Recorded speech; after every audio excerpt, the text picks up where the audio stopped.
Here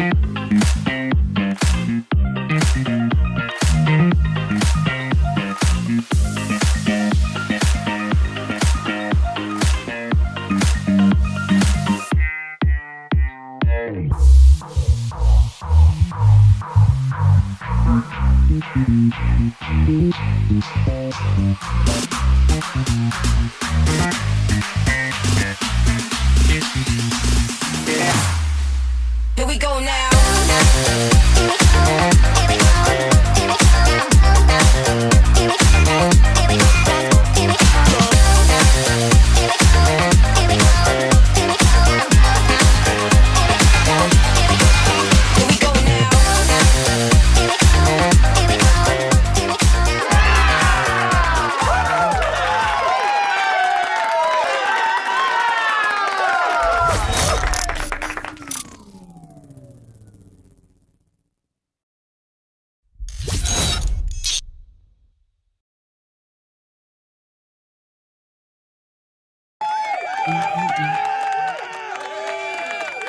Hey everyone, what's going on? Happy Tuesday takeover. Shout out to everyone that's already in the chat. What's going on? Be sure to let me know where you're watching from. Also, you know, we love to start our Tuesday takeover with some good news. So let us know your good news. Let me know if you can hear me, see me, all that good stuff. You know what I mean? You know, technology, you know, of it all. It is hot here in New York City. I have the air conditioning on here in the studio. Normally, I really do not like to have the air conditioning on just because it can be a little loud, but I don't think you guys can hear, but it bothers me. But it's okay. You guys can hear me. You can see me, all that good stuff. Shout out to our mods that are already in the chat, the King's Guards. Shout out to those of you, the 70 of you that are already liked today's video. Thank you so much for that. We appreciate the support. I saved a couple of comments I saw some of you guys saying. Brooks says, I never get your notifications and I had to research for your channel even though I watch you often. And you're subscribed? Brooks, I don't know what to tell you, but I appreciate you doing the work just to make sure that you're here for the content. So thank you so much, Brooks. Sometimes turning off the notifications and then turning them back on, sometimes that will work. Not sure, but if you follow me on X or on Threads, I usually do post when I'm going live. So you could also set reminders that way. Bianca says, Kempire, can Real Housewives of Rhode Island please have its own live streams? Here's the thing. You guys don't show up for Real Housewives of Rhode Island yet. And a lot of you have been asking me for Tuesday Takeover to come back. So for me, I feel like Rhode Island can be a part of Tuesday Takeover. It's not like I'm taking away from us talking about it. Maybe next season, maybe season 2, it will earn its own spot. But for right now, based on the analytics and how you guys are showing up for Rhode Island, because I did a Rhode Island recap by itself last week. It did okay, but y'all not showing up. It's not worth my time or effort. I already have a lot of things going on. So I always have to be very strategic with time management when it comes to creating content, because doing a live and taking callers and that takes up like 3 hours of my day when I could be doing other things and covering other stories. Just saying. But I appreciate you wanting a separate one, maybe for next season, if you guys start showing up for it. Just saying. Bossy says, Rosie for president. Didn't know Lil Mama's had it in her. I did. She's a Taurus. Okay. Taurus season is almost over. So we're gonna bully it out. Okay. Shout out to all the Tauruses. OMG. She definitely has it in her, but you got to pull it out of her. I literally just had to rewatch the episode again today before this live. So we'll get to that in just a second. I do have a couple of stories that I want to recap and talk about. It's still hot in the studio and I have the air conditioning on. Hopefully it'll get better. It's 92 degrees here in New York City. Yeah. Ashley says, I have joined the mailing list. Yes, guys, don't forget to join our mailing list, thekempire.com/join. Join today if you haven't already. Bianca says, I definitely watched last week. I did miss the live, but I was at work. It's okay. It's all right, Bianca. Just saying. I'm even talking about the replay. Y'all not showing up for Rhode Island on its own like that. How many views did we get on that one?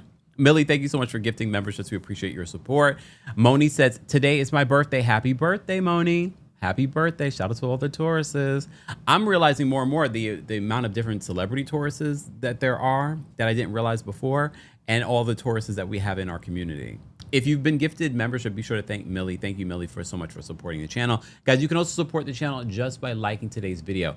I just realized when I tell you guys to join the mailing list, I think some of you think you have to pay for it. No, it's the mailing list. Join Kempire's Inner Circle. It's free. It's free. And I will not be selling your information like some other people. Just saying, the Jen Shaw of it all, allegedly. You could put it in our search engine, okay? You could definitely put it in our search engine. Anyway, let me get to the stories that I want to talk about when it comes to our Tuesday takeover. Again, be sure to let me know what your good news is today. Well, my good news is that I'm happy that the weather has warmed up a bit. I had a really good Pilates session this morning. Had a good few phone calls this morning with accountants and bookkeepers and things like that. You look, there's a whole thing, beyond creating content, there's a whole business behind the Kempire. So there's a lot of things that I had to do. Exactly. Free 99. Ariel says free 99. All right. All right. How do you sign up for it? There is a link pinned in our YouTube, or you can just go to thekempire.com/join. You have to go to that exact link, and it should take you to where you can sign up for our Kempire's Inner Circle mailing list. Shout out to those of you that were already a part of it, and you believed from the very beginning. So you got a day-by-day rundown of my birthday trip. So shout out to you guys. All right. And I resent it to some of you that had just signed up recently. So there's like 60 of you yesterday that signed up. So you already got that. Stacy says, my good news, I voted. Yes, guys, voting is happening today. I know definitely in Georgia, voting is happening today. So make sure that you go out and vote. Vote. What else? What else is going on? There's a lot of things going on in the world. So be sure, if you're part of the replay crew, be sure to let us know your good news as well. Let me take a sip. There we go. All right. I see Millie says, in it, day by day rundown indeed. And I feel like at Millie, you can weigh in as well. I feel like some of the things that I shared also would be helpful for anyone going on a trip to the same place that I went to. I feel like that, at this point, you guys know, because I posted photos late last night. I posted photos and video from my birthday trip to Mexico City. So shout out to those of you that were a part of the Kempire's Inner Circle, but don't miss out. Don't miss out on the next thing, because not only will I be sharing trips and tips and things like that, I'll be exploring exclusives and things like that. Also, if you're a Club Kempire member of the Apple Podcast subscription, which you do have to pay for, that is where I share more intimate details. Well, not that intimate. I share more details there. All right. Elliot says, my good news, I quit my job to move home and they offered me a remote position. I love that for you, Elliot. Congratulations. I quit my job to move home and they offered me a remote position. That's amazing. Like, you see how things just fall together? And obviously you're a good worker. Millie says, it helps with a good itinerary. See? Just saying. Anyway. PRT Diva says, Mexico City is one of my favorite cities. Yeah, I had a good time. Good food. I didn't realize good shopping, because if I had thought about that before going, I probably would have brought less stuff or an empty suitcase to, take home with me. Right? Haley says, congratulations, Elliot. Way of Keith. Way of Keith got some good news. Way of Keith says, my good news is that I'm alive, bills paid, and I got a savings account.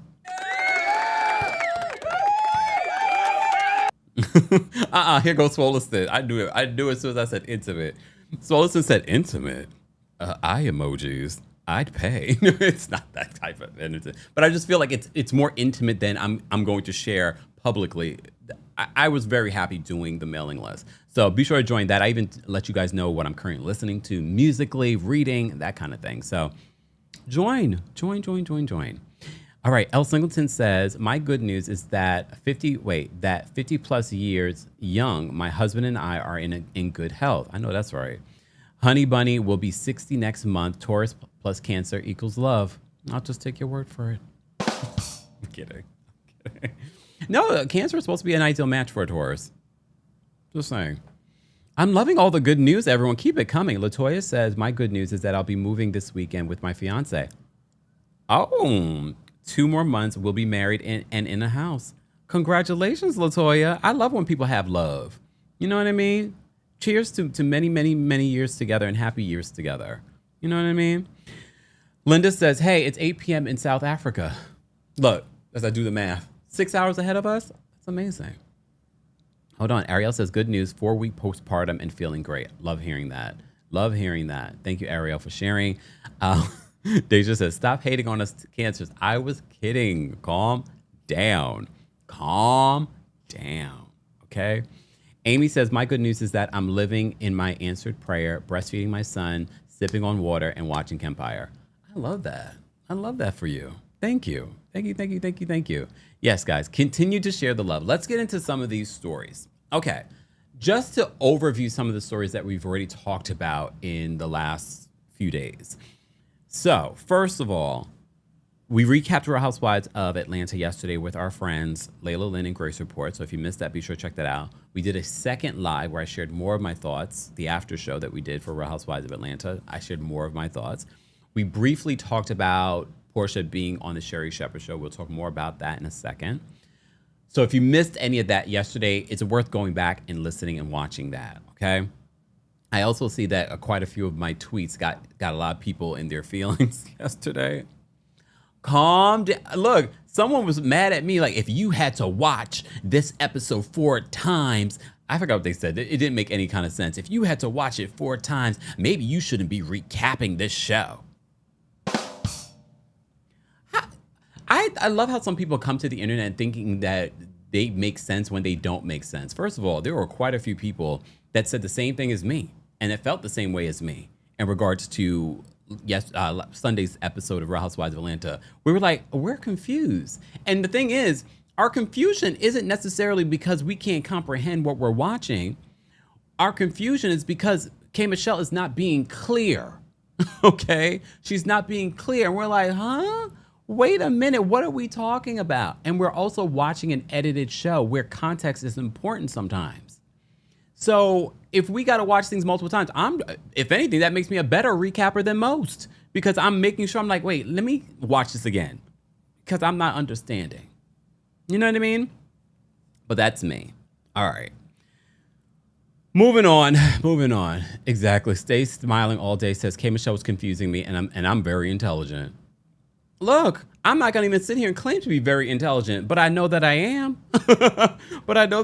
And I'm like, my thing is, like I said before, I wasn't the only one. So many people in our chat, people in the comment section, like, I'm confused. Let me watch this again. Foxy says, so rude. People can be rude, but here's the thing.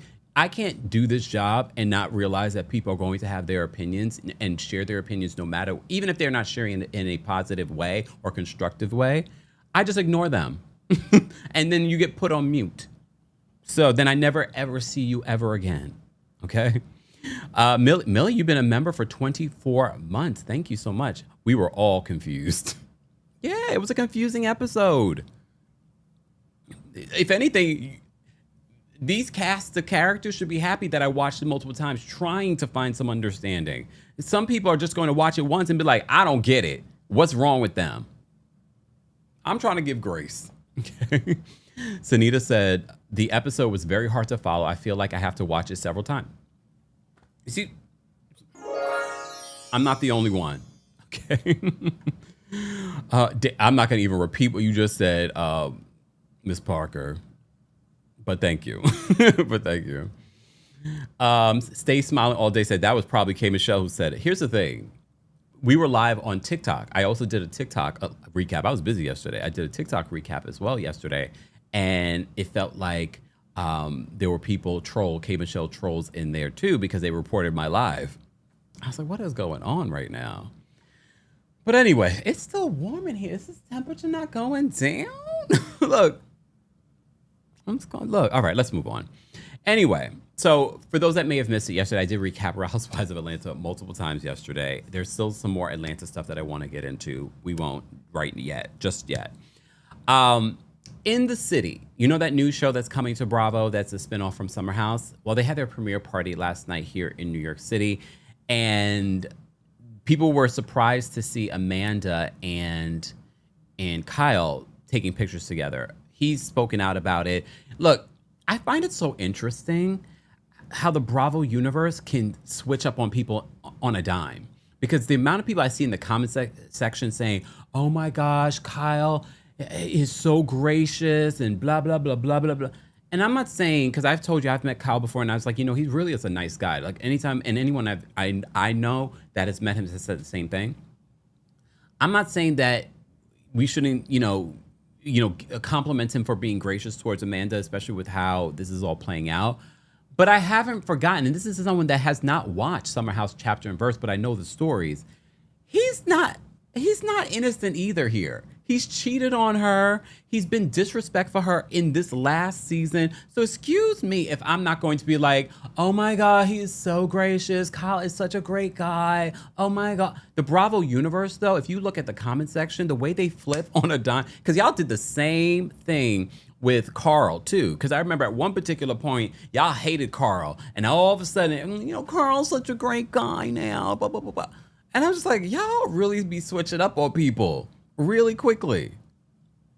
But anyway, I've digressed. Shout out to our friends over at Reality Blurb. They write this in regards to the premiere. They said Summer House exes Amanda Butula and Kyle Cook appeared together on the red carpet at the premiere of In the City last night. While that alone is shocking, given Amanda's controversial romance with Wes Wilson, the two had their arms around each other as they posed for pictures. I mean, he's definitely been very protective of Amanda with all of this scandal that's been going on. He hasn't really thrown her under the bus. Wes was not at this premiere party. I mean, he's not on the cast, but he does make an appearance on In the City. I'm sure maybe he was invited, maybe not. I don't know. Millie said the Bravo universe needs to be studied. Honestly, you're right. From the looks of it, you wouldn't know the pair had a care in the world, as they looked happy to be around one another and almost looked like a happy couple in videos shared by ET Online. Amanda also posed with other cast members and appeared to be exceptionally happy to be there in a video shared by Bravo. She's happy to be anywhere. And we've said this before, I think Amanda Butula played the long game. And yes, could she just been really insecure and stayed in this toxic relationship because she has low self-esteem? Very possible. But some of you have also speculated that she stayed in this relationship so she could stay on this show. And now she's gone from Summer House to this other show In the City that everyone's looking at like, I can't stand Bravo, because they continue to create shows here in New York City that do not reflect the masses. So I hope and pray a production company not associated with Bravo will create their own something in New York that is actually reflective of New York. And I'm not saying it's just Black. There's Hispanic, there's Asian, there is white, of course. And those folks have a mix of friends. And yes, there are a couple of Black men on this show. I mean, some of y'all couldn't tell though. So that already tells you something. But anyway, I've digressed. So I won't be watching In the City because I'm really just not interested in watching this. I will continue to recap and talk about Summer House, especially with the reunion coming up. Foxy says Amanda is a snake. And Angel says that Amanda equals zero personality. Based on what I've seen of Amanda, I mean, she's a perfect fit for Wes because no personality. All right. Amanda posed with other cast members and appeared to be exceptionally happy to be there with videos shared by Bravo. And you can see different, I mean, she looks good though. Wes, interestingly, was absent according to Reality Blurb. They said recently Lindsay. When business slowed, Ooh. Hank asked co-pilot in Excel Yeah, how to help hold on, bring y'all. back. I'm sorry, all the little ads on here. Let me see if I can mute this. Hold on, let me mute this. $1 slice. There we go. Dear Lord. But I get it. You got to pay your bills over there, Reality Blurb. Recently, Lindsay Hubbard, who appeared on Summer House and In the City with Amanda, opened up about her plans to meet up with Amanda amid her scandalous relationship. Appearing on virtual reality, Lindsay shared that she has a lot of hopes and dreams regarding what she wants to say to Amanda. There's a lot to talk about, she continued. There's the Sierra of it all. There's the West of it all. There's, our friendship, which is, by the way, bottom of the totem pole, is like me and all of this. But I guess I just want like a lot of like, why? Oh my goodness, this is how they speak, right? Lindsay also shared that she's hopeful the upcoming reunion will help clear some things up, but she remained uncertain if it had cleared everything up. She also, of course, here's the thing. They're intentionally going to drag this out because this is the most eyes that have been on Summer House. And now this new show, this spinoff In the City. So they're going to drag this out. So there'll be certain conversations that they're going to avoid having so that they can film it. but fine.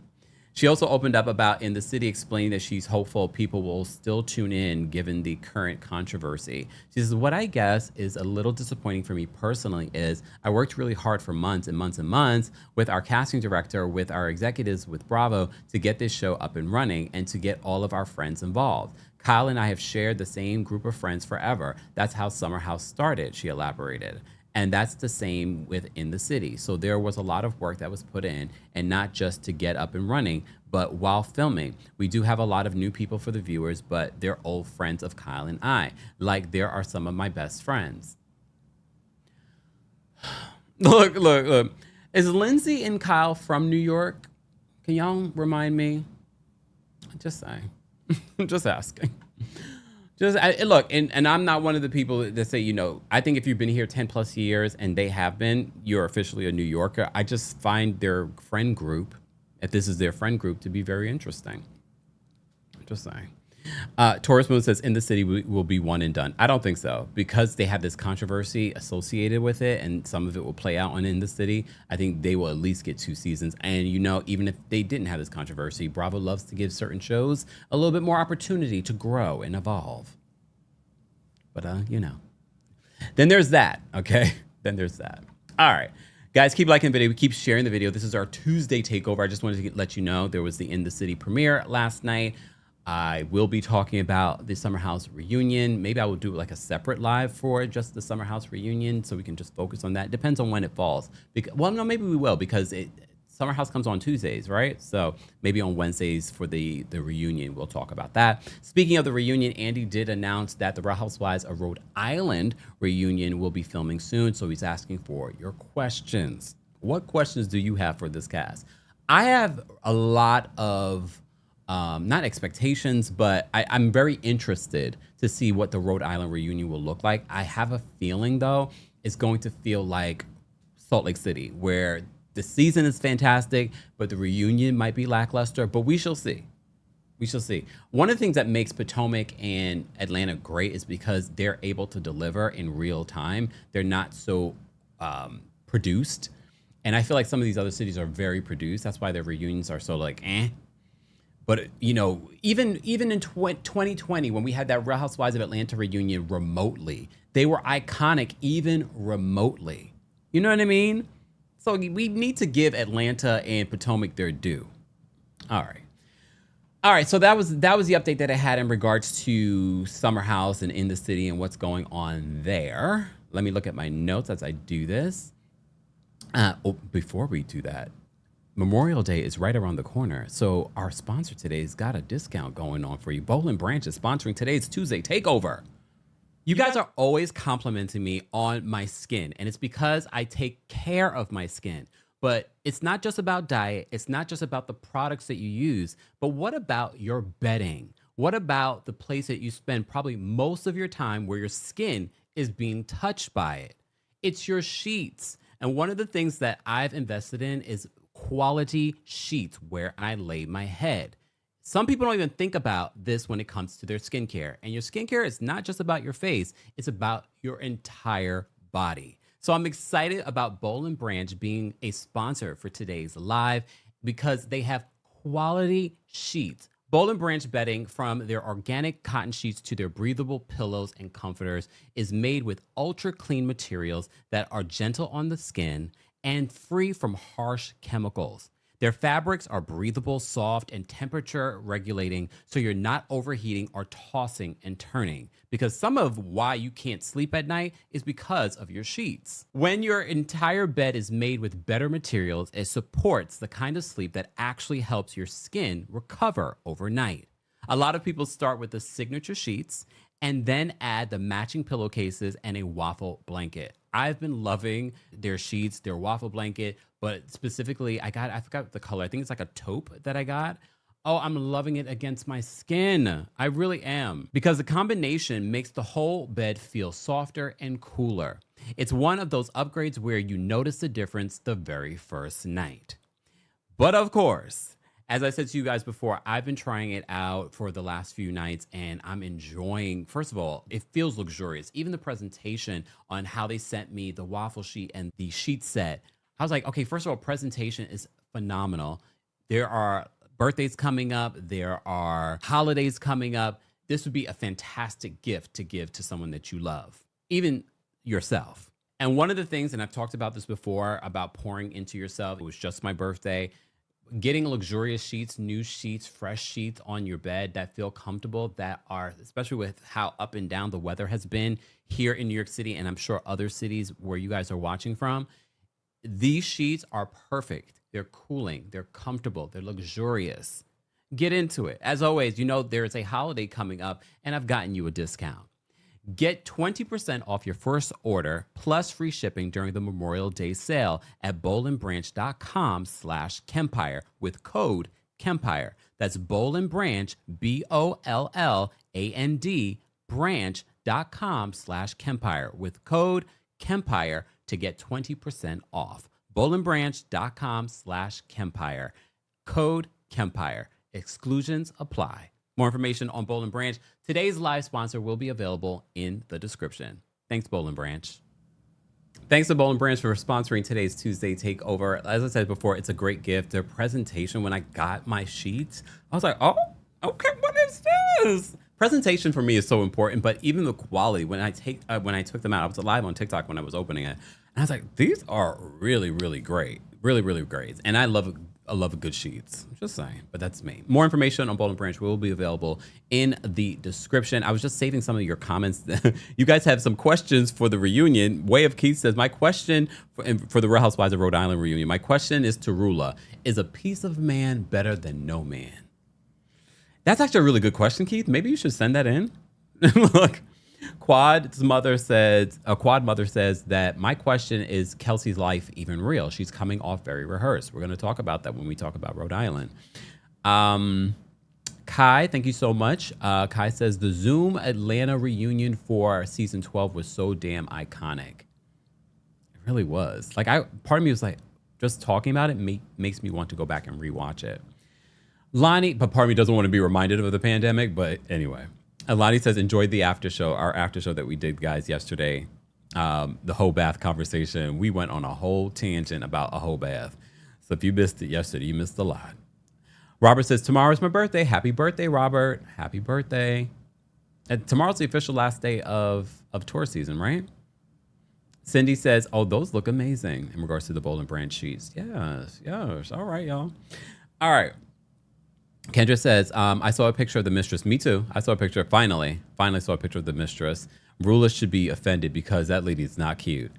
Okay, we probably saw different pictures because I have to say, not to say that she was cute, but I didn't think she was ugly. I definitely think, especially for Brian, I don't think she was ugly. I think of the everyone involved, Rula and the mistress, y'all could do better.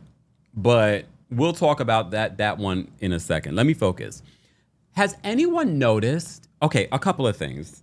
And I'll be adding the timestamps later when I remember. I have meetings later too.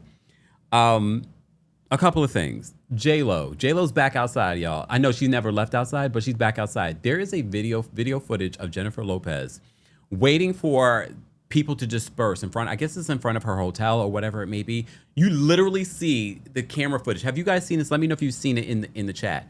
You literally see her waiting in the lobby towards the back, waiting to make her exit. It's so weird and awkward. But you see everyone, she's waiting for everyone to clear the way, meaning like, people that are coming through the entrance, her people, things like that. Then all of a sudden you see Jennifer Lopez, they clear the way. Jennifer is still there posing. She's such a Leo. This is coming from someone with the Leo moon. Shut up. This weekend I did my friend's astrological birth chart too. He has a Leo moon as well. Isn't that funny? Anyway, focus. So she's waiting. Did you guys see this video footage? Millie says J-Lo also needs to be studied. So J-Lo is just waiting so she can have her moment, and she comes out, and so she's like posing. Like her walk too is just like so Leo. Here's my thing with J-Lo. I've always liked Jennifer Lopez. Before the takedown of Jennifer Lopez has been happening the last couple of years, I've always thought she was like very likable. But I also said to you, after the Ben Affleck of it all, the Bennifer 2.0, I said she should take a break from the public eye. Let people miss her. And I think that's part of the reason why a lot of Jennifer Lopez's things, the things that she's been trying to push, her performances, her concerts, her act, have fallen short. I think the audience needs a break from Jennifer Lopez, and it will be good for her as well. Austin says, I seen the video of J-Lo and I can't with her. It was so, I cringed for her. I really did. But I was like, all right, Jennifer, you need this. You need this. Shadrika says, I want to be as delusional as J-Lo. And look, you really should be. There are a lot of people that, because they're so delusional, they've created a life for themselves because of that level of delusion. Let's talk about manifestation. That's how you manifest. Sometimes you got to have a little bit of delulu. All right. Foxy says J-Lo looks amazing, though. She does. I'm never going to take that away from her. She looks amazing. She's able to still kill those dance moves and whatnot. She has a new romantic comedy that's coming out. I mean, I just found that part to be so funny because it was so obvious, like she's going to have this moment. And look, the photographers eat it up. This is how they make their money. So I'm not going to even be mad at that. They're going to get a photo of J-Lo and they're going to make their money. She looked amazing too. Go Google schmoogle the video, y'all. Oh, anyway, I say that to say, speaking of someone else that I think loves the attention, has anyone else noticed that Taylor Swift is back outside? Have you guys noticed that? Taylor Swift is back outside, and I was like, wait a second, where's Taylor Swift been? Her and Travis Kelce, I don't believe that that's a real relationship. I know they're engaged. I don't care. But part of me was, who is you? When that man said it, Lord, to Jennifer Lopez. So Taylor Swift is back outside, and it's so interesting that, the mobs are out there in regards to oh my God, it's Taylor Swift, for the photographers and things. And I was like, this is so strategic.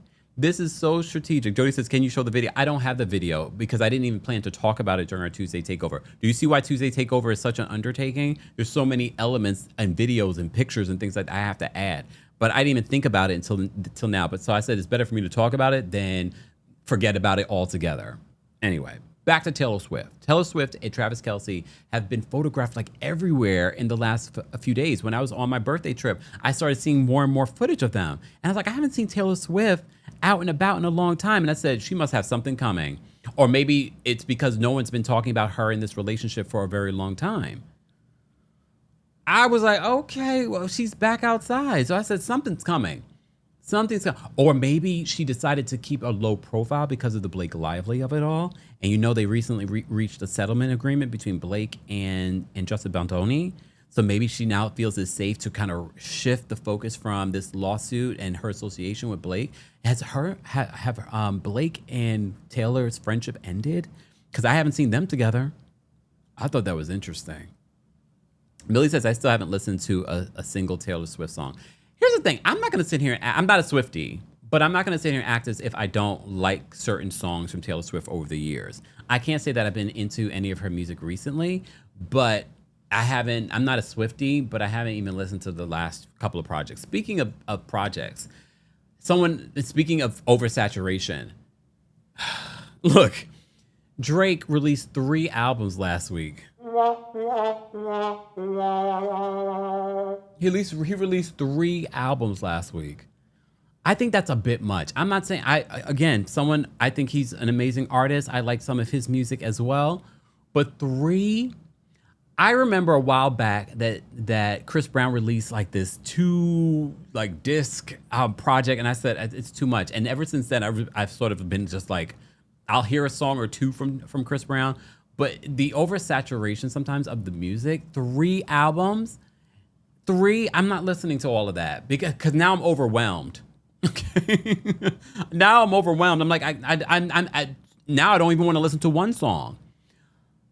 I mean, I get it. We are a society where we love a lot of content and things like that. I just feel like that's way too much. 3 albums, and he's very talented. But remember I said before, after the whole Like Us situation, I said that Drake should just take a break.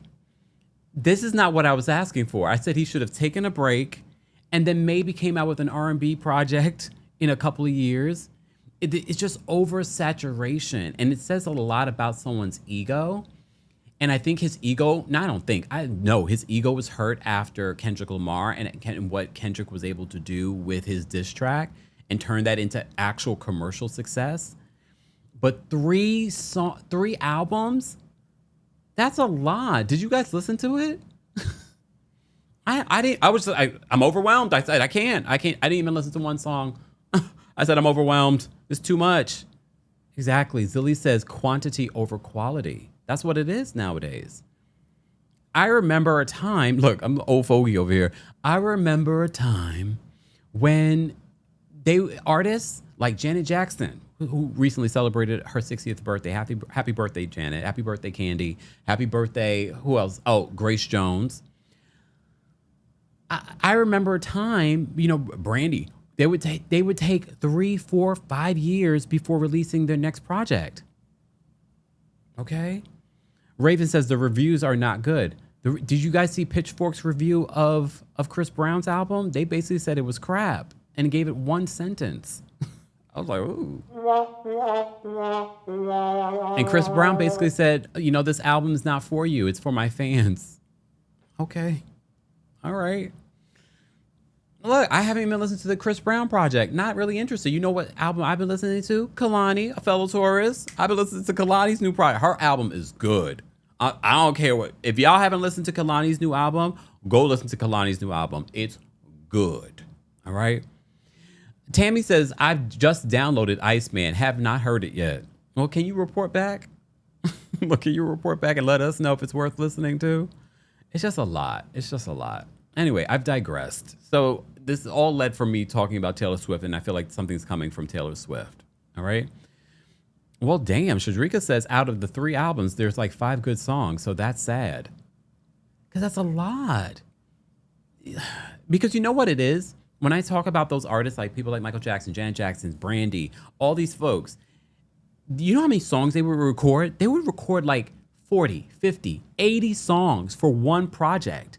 And I feel like that's what Drake probably did. He probably recorded like 80 songs. And he's like, you know what I'm going to put out? I'm going to put out 3 albums.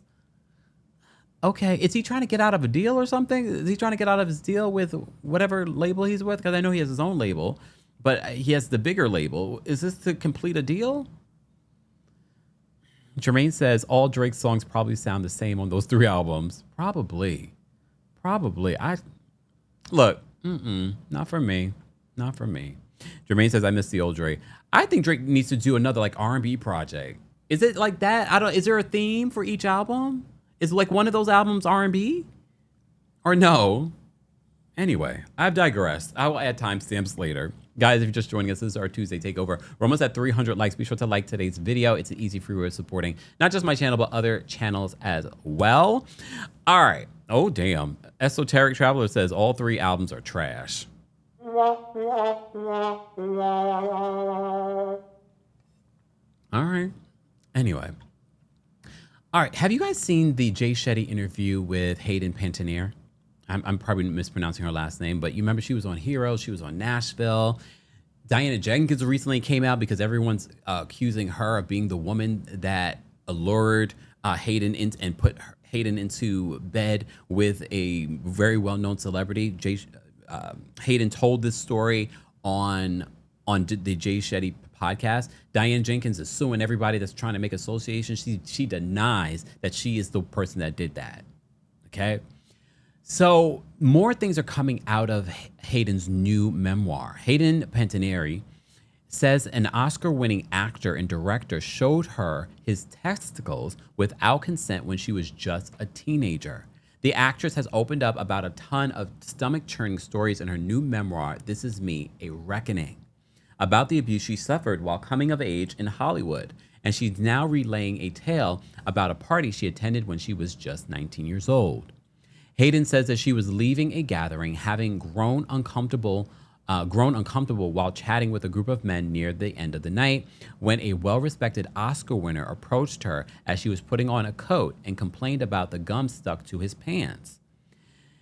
Hayden writes that she looked down, but instead of gum, she found herself staring at the star's sack, a sight at which she instantly recoiled.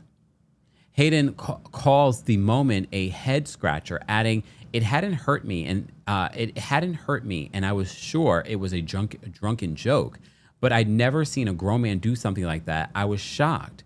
She says that she didn't tell any of her friends at the time because the moment had passed and she just felt some people had grown up without learning proper manners.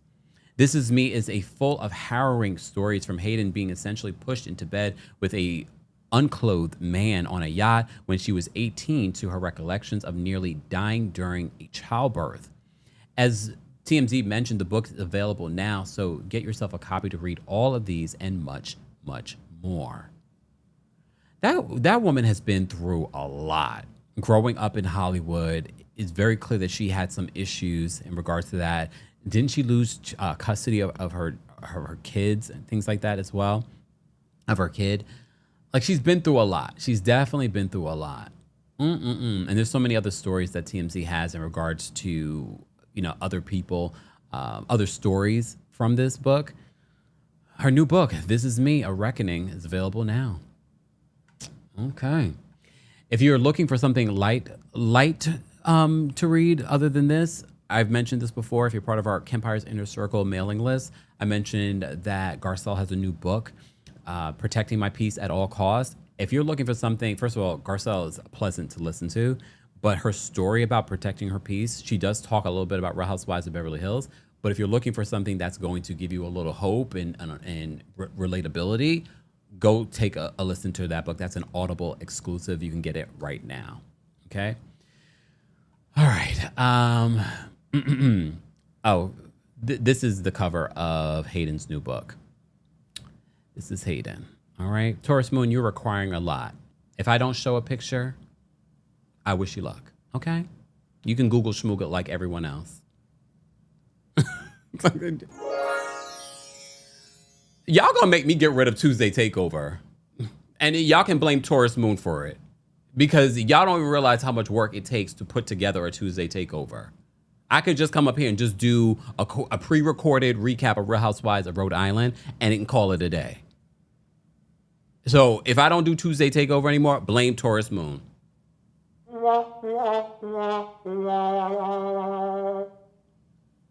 Lord have mercy.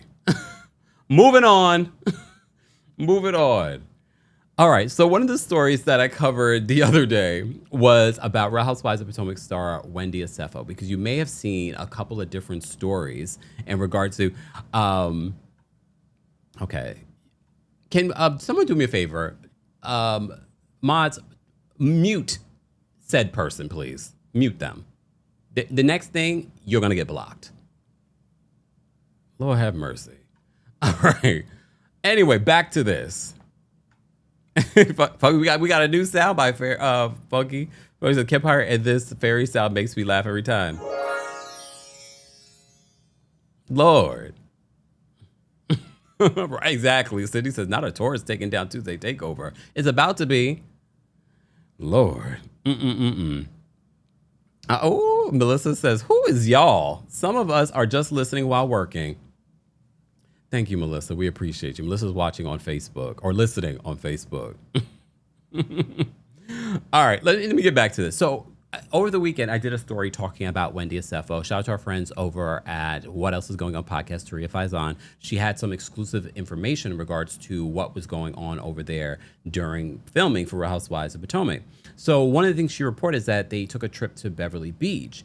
And apparently, allegedly, Wendy was basically blaming Eddie for the criminal stuff that they're going through. Tomorrow is supposed to be a hearing. Taria is going to be there. And as I mentioned to you guys before, that what we've been doing every time she goes to the courthouse, that evening, we do an Instagram live. So if you want to get a full report and some of the questions answered, Taria will be on my Instagram tomorrow if there is still a hearing. Apparently there is a hearing. Apparently they have assigned a judge. We're just waiting to see if there's a courtroom.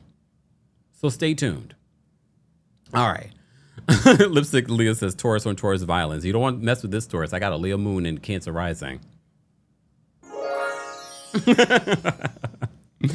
All right. So that's one of the things that she mentioned is that Wendy allegedly during this group trip is putting the blame on Eddie. So a lot of people speculated when they separated their cases a couple of months ago. A lot of people speculated that, is Eddie going to take the brunt of this situation? I don't know if that could work for Wendy unless they're offering her some sort of plea deal. We're going to have to wait and see. Maybe we'll have a clearer picture tomorrow. But our Friends Over Reality blurb also had an exclusive because there was a rumor out there that Wendy had stopped filming because allegedly Giselle had called her out for lying.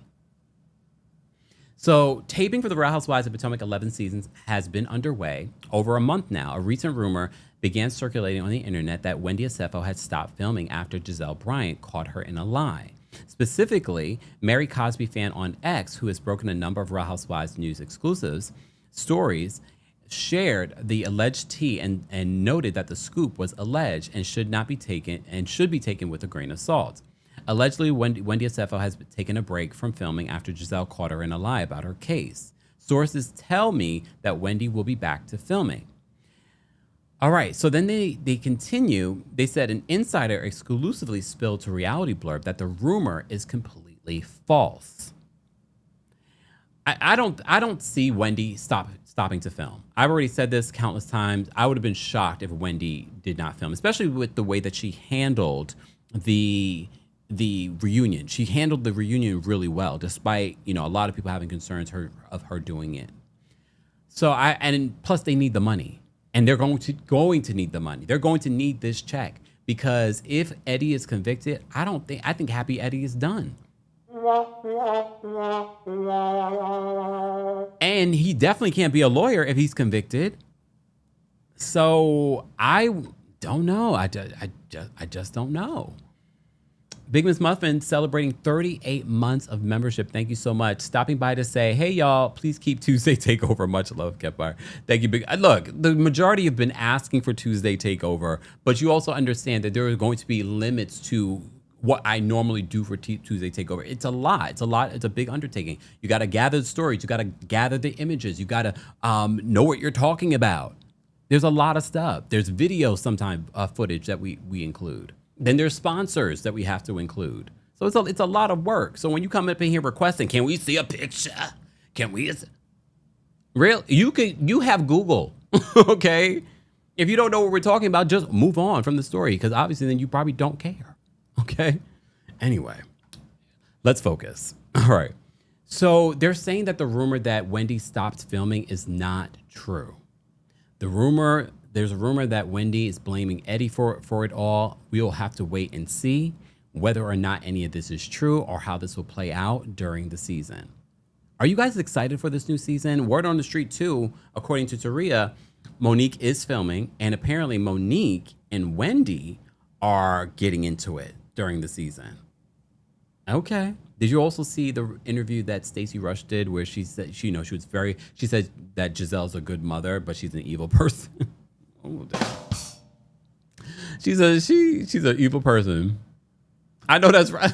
Angel says, rather than complaining or demanding, maybe you should volunteer your services as an intern for the LLC. Just saying. Austin is asking, is Karen filming? I hope not. She still needs to be recovering. No, she's filming. She's definitely filming. We saw her at the, the game, the first group event. We saw her take a picture with Stacey Rush. So she's definitely filming. Yeah, she needs that check too. If she's going to leave, Ray. All right. All right. So I wanted to update you guys on that since it is Tuesday Takeover. All right. Let me get to some of these other stories that I wanted to talk about before we get to Real Housewives of Rhode Island. We are going to recap it and talk about that. I will be adding the timestamps later, so please be patient because look, as Angel just said, we need interns to do the timestamps because if we had the intern doing the timestamps, then y'all get it right after the live. But here we are. All right, let me get into this because yesterday I mentioned to you guys during the after show that Pinky and Angela were responding to the episode, the Real Housewives of Atlanta episode, that a lot of people were like, what is going on here? I'm confused. All right. So shout out to our friends over at No Chaser TV, where I'm getting these tweets from. Pinky, in one of her tweets in response to the episode, she says, I'm just glad this week ain't about me. Tequila, anyone? Because she was sick during this week's episode. Pinky. Pinky, I have to say, some people don't like her. I like her. I think she's good for the show. She's probably one of the only people that has a real storyline and willing to talk about that storyline. So I'm here for it. So Pinky said, I'm just happy this week ain't about me. All right. All right. Angela Oakley reposts someone that says, I can say everything I think about you, but I need some water. That was a quote from Angela from the episode. The woman that you are, they say Angela Oakley.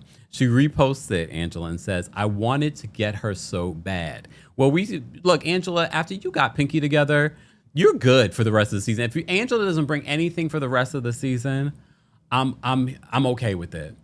Sidebar, if you follow me on X, I reposted this video, and if you follow my short recap, I posted here on YouTube too. I included the clip. Y'all see when Kay starts crying at the breakfast table? Did y'all pay attention to Angela's reaction?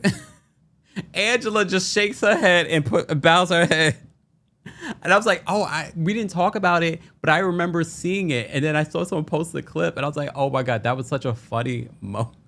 Because even Angela's like, I can't. Why are we bawling right now? And we still don't know why she was bawling the way she was bawling. I do see some mixed reactions to people saying why people are acting like they don't understand why K. Michelle would feel sensitive about someone talking about her private areas not smelling good. We will understand that, but what we don't understand is whether or not that is what was coming. We don't know. We don't know. All right. So Drew Sidora said on social media, it's interesting how Shamia can insert herself in everybody else's arguments or beef, but suddenly feels away when Angela gives her opinion. Angela reposts this and says, didn't she tell K. Michelle, and I do think she's messy. Seems like she spoke about me before. Deflection is real. Speaking of Shamia, and I talked a little bit about this yesterday. Shamia was on Watch What Happens Live on Sunday and spoke about her relationship with Porsha. So I want to play this clip of what she had to say about their friendship. Hold on. Play this. 205 on Thread said, seeing you and Porsha together without any interaction is so tough because I really miss seeing your friendship. Do you really feel like things are beyond repair? I'm actually really happy with the space that Porsha and I are in right now. We're able to coexist, and I would like it if we can continue to keep people out of our stuff. And whatever happens, happens. Here's the thing. I don't blame people bringing up whatever is happening between her and Porsha because it's sort of like the elephant in the room. We never got any, the audience hasn't gotten resolution. I'm sure the group hasn't gotten any resolution. She knows how the rest of the season goes. You remember what Porsha said on the Carlos King interview, that there's more to come, that there's other things that happen between her and Shamia. So I have to, she's taking the diplomatic route here. I'm going to force it. I don't expect her to. Let's just see what happens. Okay. What else did Shamia say on Watch What Happens Live? This was a wild episode. Yeah. Between Drew, Porsha, and Phaedra, do you believe any of them were plotting behind K. Michelle's back? I can't really speak to that, but what I do know is it was a little bit awkward for them to speak about vaginas when eating oysters. Okay. What's oysters? Oysters? Okay. Or char-grilled. I've never thought about a vagina while eating an oyster. Look, as a gay man, not that I've thought about that while eating oysters, because I don't eat oysters, but I wasn't completely like I've never seen people do that before. But look, I don't know. Now you never will not. Yeah, right. You know? What did you make of the other ladies feeling like you were the one that was fueling K. Michelle's? For me, it feels like history repeating itself from last year. Okay. Like, just, Shamia is a good fall person. Let's put it on her. I mean, you sat and said I'm instigating stuff, and the girl is simply telling you, I haven't told her anything. She's telling me the things that she feels. I'm just being a friend and listening and keeping her secret. Your take on Drew arriving at 10:30 to the event as you were leaving. Well, maybe she was a part of the cleanup crew. Okay. I said this before, I'll say it again. I think Shamia should have let this Drew situation go. It did not end well for Shamia last season. But she continues to harp on the Drew of it all. I'm not saying that she has to like Drew, but her to continue to harp on this is not working out well for you. Let it go. Well, since she talked a little bit about Drew showing up late, Cynthia Bailey was on the Viall Files, and she opened up about Drew not showing up on time for this. Drew, first of all, did look amazing. Do you guys remember what Drew had on? I mean, she finally did make it at the end, and I do think that was quite disrespectful. But anyway, this is what Cynthia had to say on the Viall Files. I don't think Drew set out to be intentionally late. Okay. Drew has always been super supportive of all of my events. She always shows up for me. She always supports me. To be completely honest, because if you guys think back in the episode, when it was time to start getting dressed, Shamia called a meeting. So one of the reasons why. Sidebar though, she called the meeting, yes, and everybody were like, this is not the time to call a meeting, but everyone still made it. Everyone else was able to get it together. I was super quiet and kind of stressed out because the entire time Shamia's meeting was going on, I knew it was eating into our time to get ready. And, with that said, I knew, it just takes some women longer than others. And to be completely transparent, because I'd love to just. But again, everybody else was able to get ready and dressed and there for this event, except Drew. And look, we've seen a pattern. If this was the first time this happened, then I'd be like, oh, it's the first time. Let's give grace. However, this is not the first time that Drew has been late.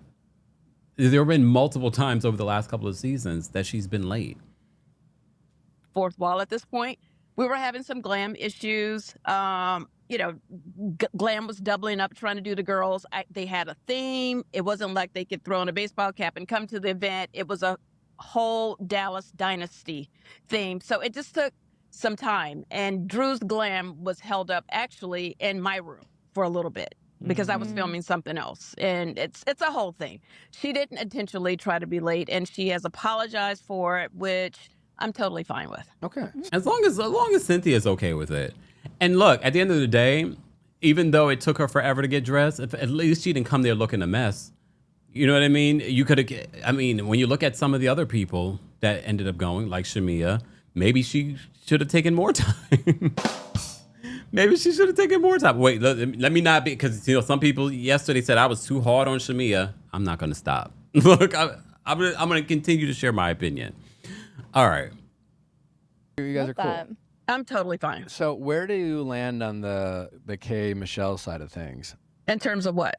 Well, what she's upset about. She thinks that all the people. Plot. Yeah. Do you believe that there's a plot, or do you think it's more in her head? Well, I'm going to always validate how she feels. She obviously can. She gonna get the PC answer. Quad Mother says Drew. Hold on. Drew is just late. Let's call the thing a thing. I agree. Because this is not the first time that she's been late. Wave Key says they were held up, but her makeup was getting done before they even left. Yeah, that's when she said she had a headache. Back to the K Michelle part of this Viall File interview that Cynthia did. Feel how she wants to feel. I would never invalidate that. However, the one thing I can say is I'm not a part of any kind of plot or scheme we know you're not. As it relates to K Michelle. I love Kay on this show. I was excited for her to be a part of this cast. I still think, we're only 7 episodes in. You guys are still going to see a lot of Kay. We still have a lot of episodes to go. But at this point, I just was concerned, and we all were concerned that she was upset. And we're just, we were just trying to figure out what is the plot? What is it that she's been told that we don't know about? So they were also confused? So not only was the audience confused, the cast themselves were confused. I know I'm not a part of it, for sure. Cynthia, going back to Kay and Porsha, why do you think Kay... That was a very diplomatic answer that Cynthia gave. Because Cynthia probably in her head and her heart of hearts wants to say, I don't think there was a plot or a plan. Felt so unsupported by Porsha, given that Porsha brought her into the group.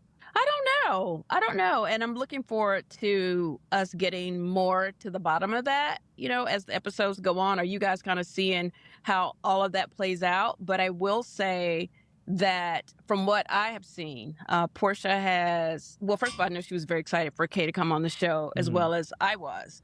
And, I've seen her really make a real effort to be friends with Kay. Like, she was very excited to bring Kay into the circle.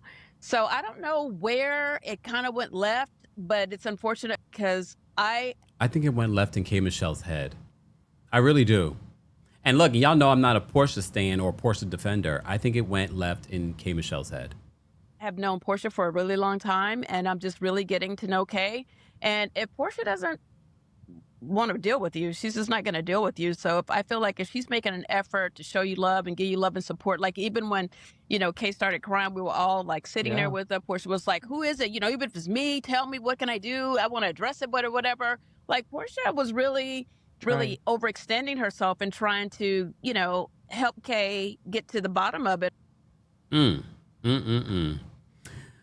We all were trying to get to the bottom of it, and we still haven't. All right.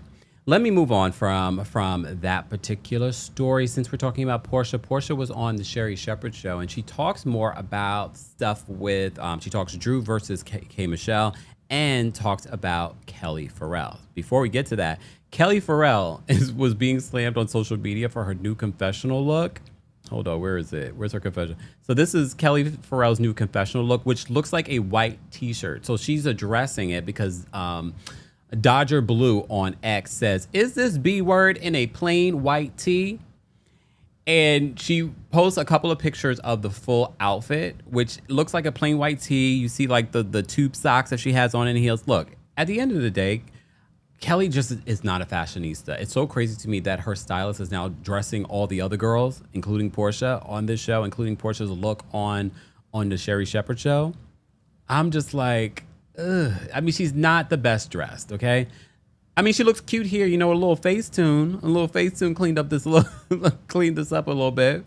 Okay, she looks cute in these pictures. So she posts in the caption, she says, today's mood. T-shirt equals I'm casual. Big hair equals but not that casual.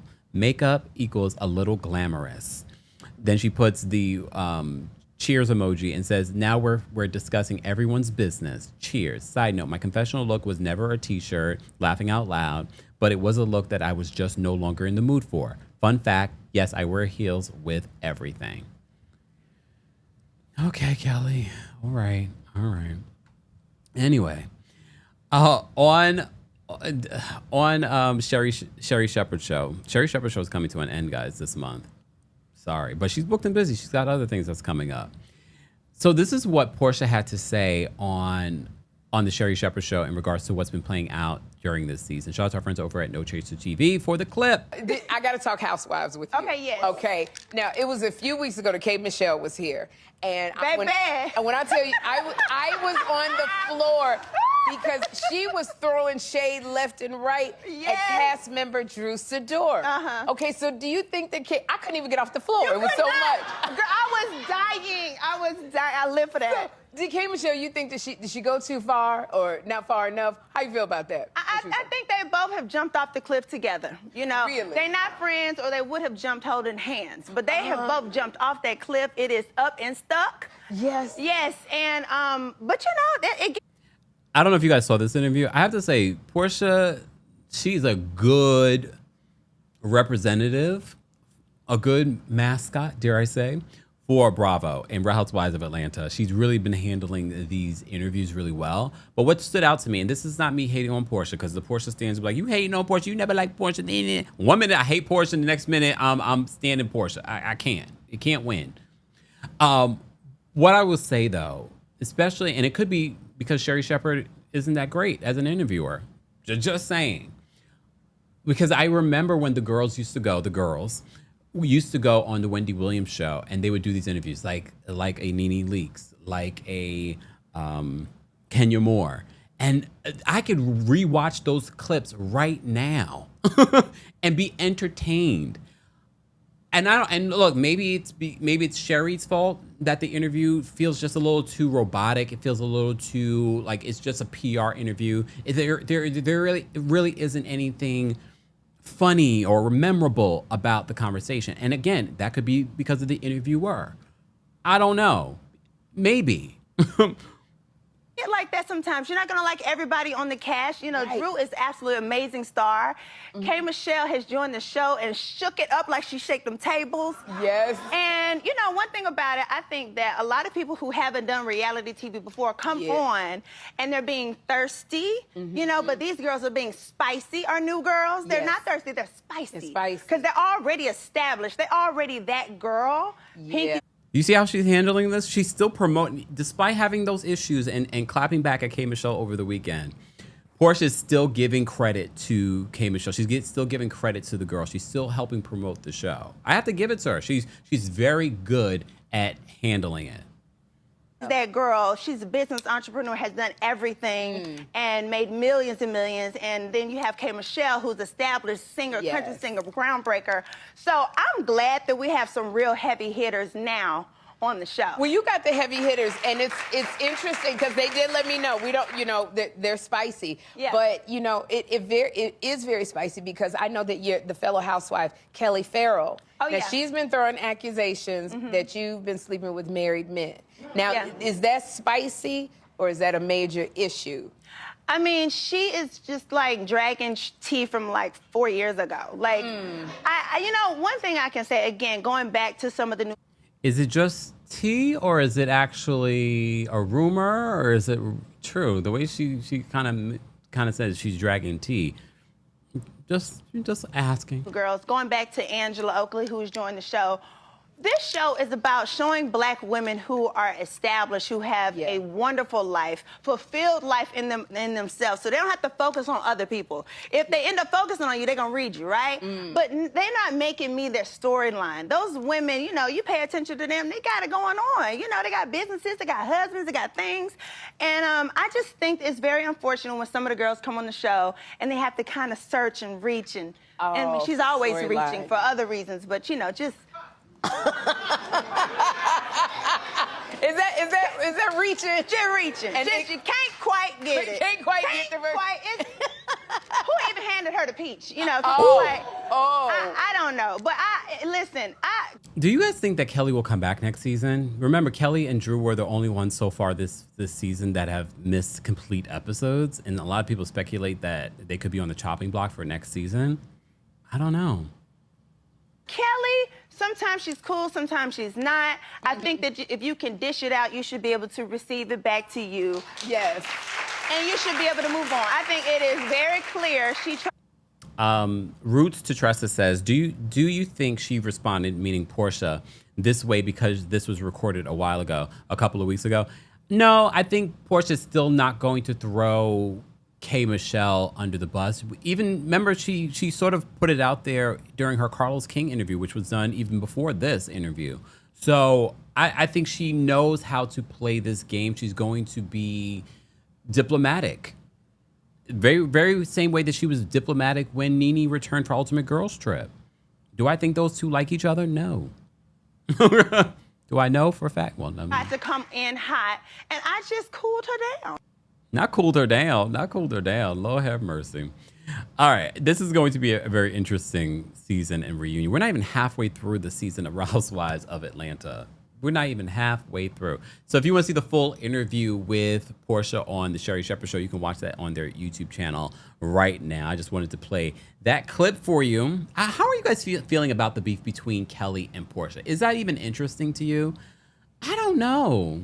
You know why it's probably not interesting to me is because Porsha has not been able to give me like a solid story or actual proof that this really happened. I'm not saying that it didn't happen with Kelly because I don't put anything past anyone, but she hasn't convinced me when she's retelling the story. And then she brings up this whole, I was giving myself a whole bath in front of these women, and she looked at it and she was like, I want some of that.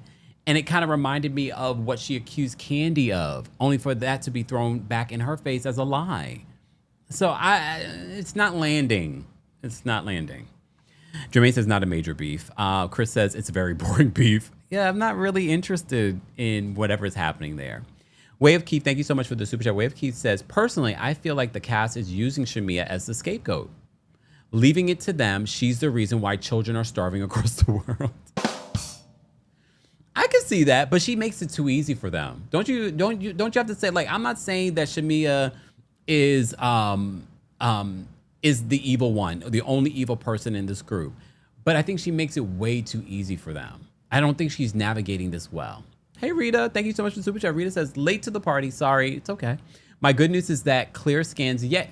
Love hearing that, Rita. Love hearing that, Rita. Rita, did you see? Wait, maybe I shouldn't say it. Never mind. Look, everybody, but your birthday already passed, right, Rita? Your birthday already passed. So you saw my cameo. You saw my cameo. I hope you had a fantastic birthday, Rita. And I got my birthday gift, so thank you so much for that. OMG Steph, thank you so much for the super chat. OMG Steph says, Carlos King said that he knows something was said to Kay, but she messed up by not letting it play out because now the audience is confused. So Kay is not paranoid, maybe.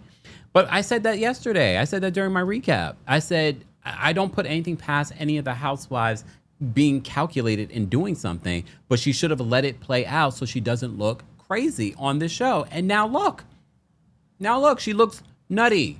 But I do believe that she's dragging it with Drew because she was already saying like, oh, she did the finger thing and she's trying to associate me with Black, but she really didn't do that. You did that yourself. You're waving to him in the FaceTime like you know him. So Drew has been vindicated. Okay, just saying. Shadrika, thank you so much for being a member for the super chat. Shadrika says, what annoys me about Drew is that she will not share her real life. You would think Drew is Beyonce or something. Either she shares the real or she can go. I have to agree with that. But I think part of the reason why she doesn't want to share the real is because the real will trigger Ralph to get on the internet or to try and be on this show. And I think that's what she's doing. But I have to agree with you. This season with the whole Black of it all, I don't care. I really don't care. But all right, moving on. Can we talk about, before we get to Real Housewives of Rhode Island, I want to say, first of all, thank you to our sponsor, Hulu. Real talk. You live for reality TV. Every time it gets crazy, gets juicy, gets dramatic, and completely irresistible. And lucky for you, Hulu on Disney Plus does too, with the most unhinged and unmatched library of shows. Period. Turn on larger-than-life docusoaps like Season 4 of The Secret Lives of Mormon Wives and the hit new series Love Thy Nader, featuring superstar model Brooks Nader and her sisters.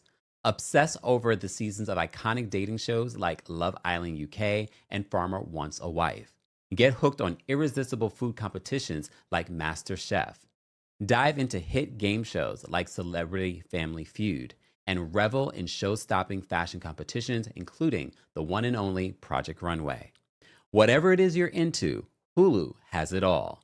No filler, no fluff, just thousands of episodes of the very best in reality TV every single day.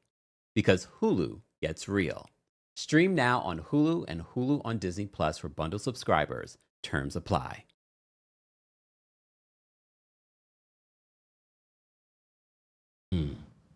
And we're back. Thank you, Easter. Easter says, my boy doing commercials. Okay.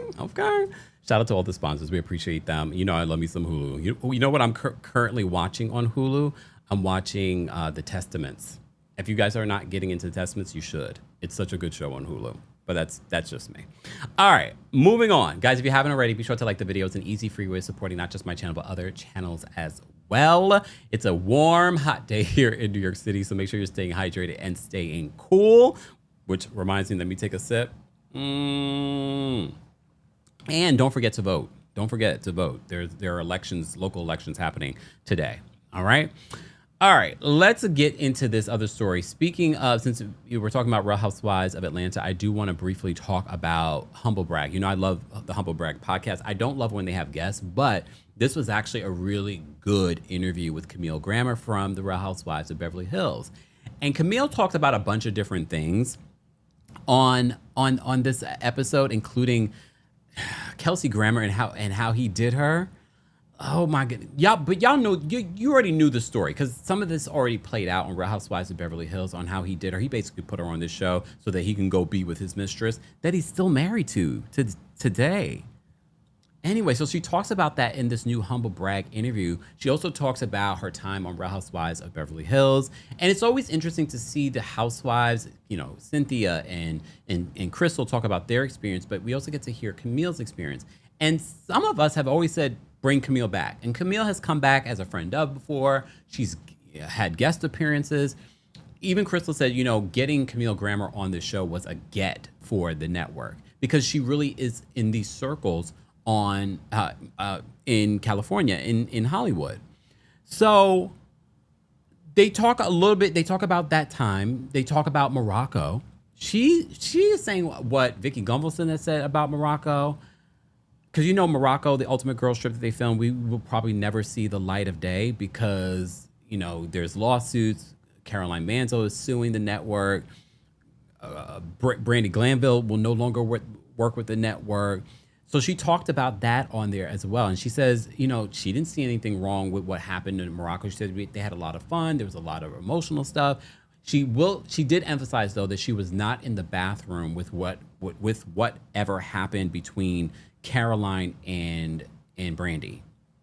What she did say, what a lot of people have been saying, is that it seemed as if Caroline Manzo liked the flirtation and the grabbing and the things allegedly between Brandy and her.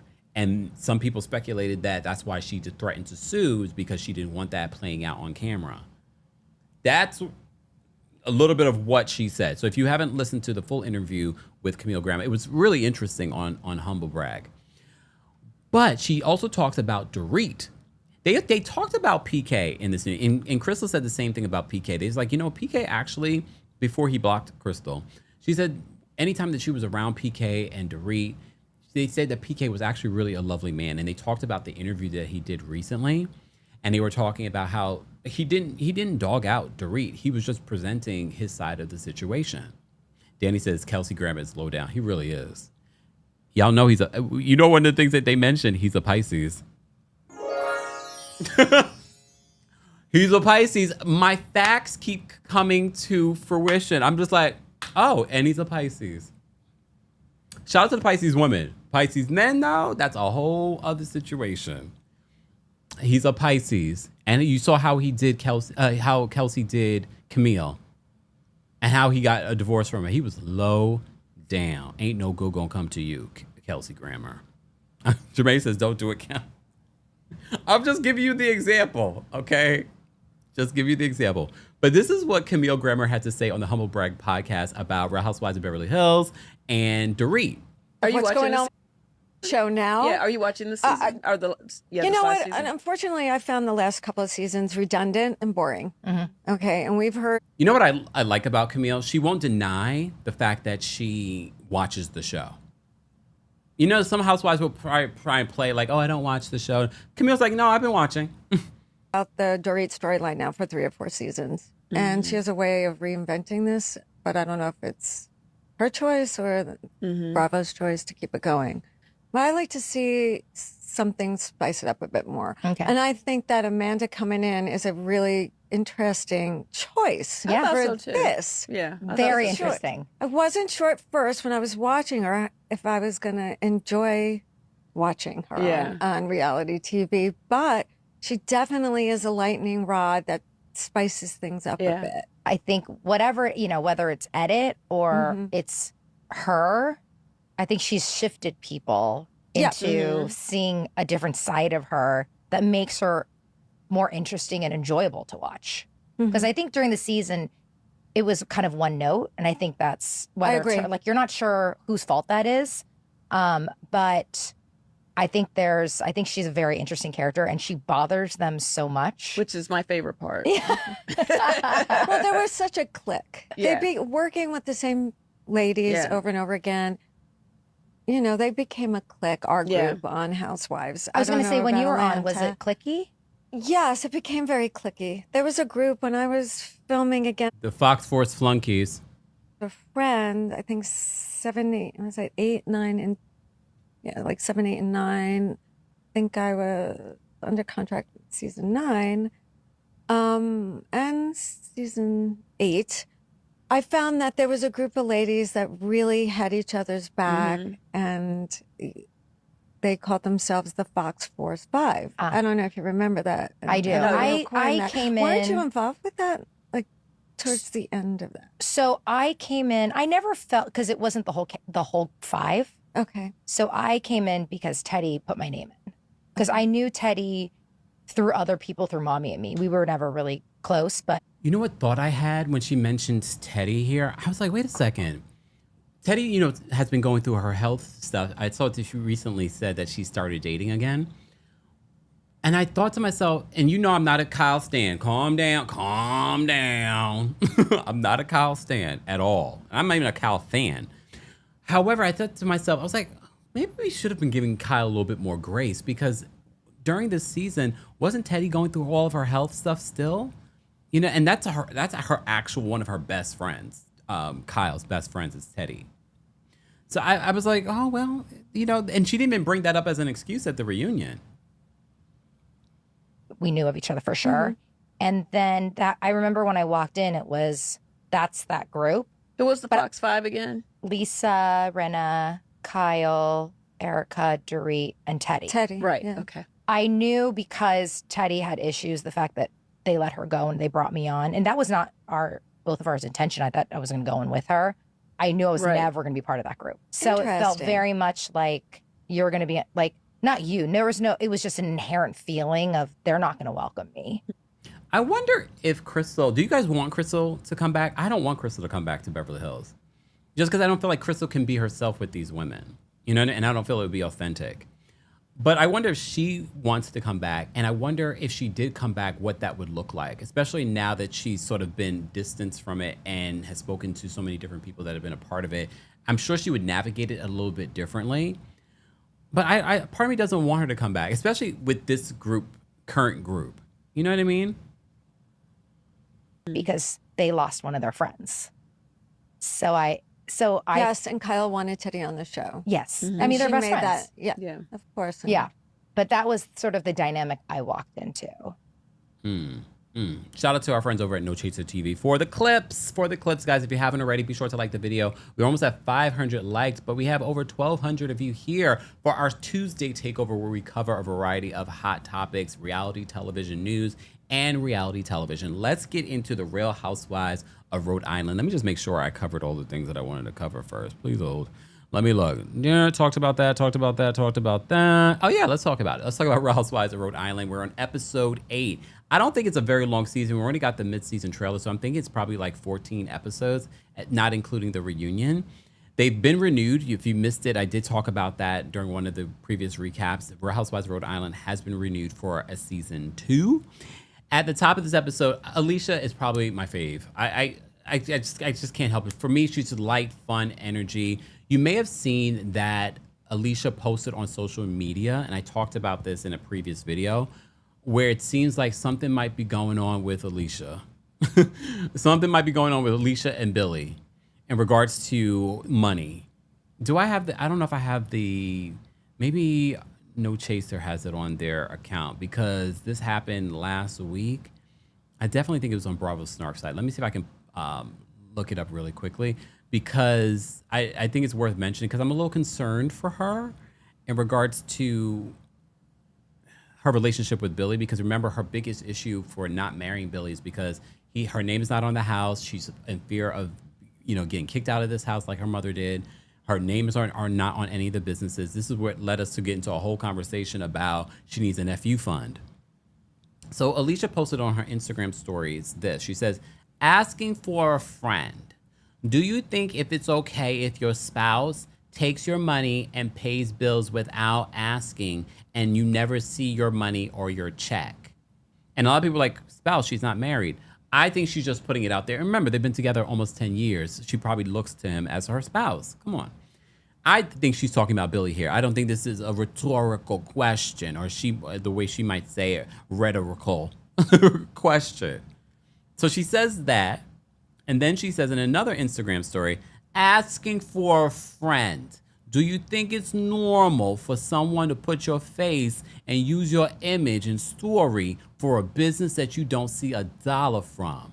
And then I said to myself, I wouldn't be surprised because she's on this nationally syndicated show that he's probably posted up, come see the Real Housewives of Rhode Island star Alicia. This is her restaurant. This is associated with her.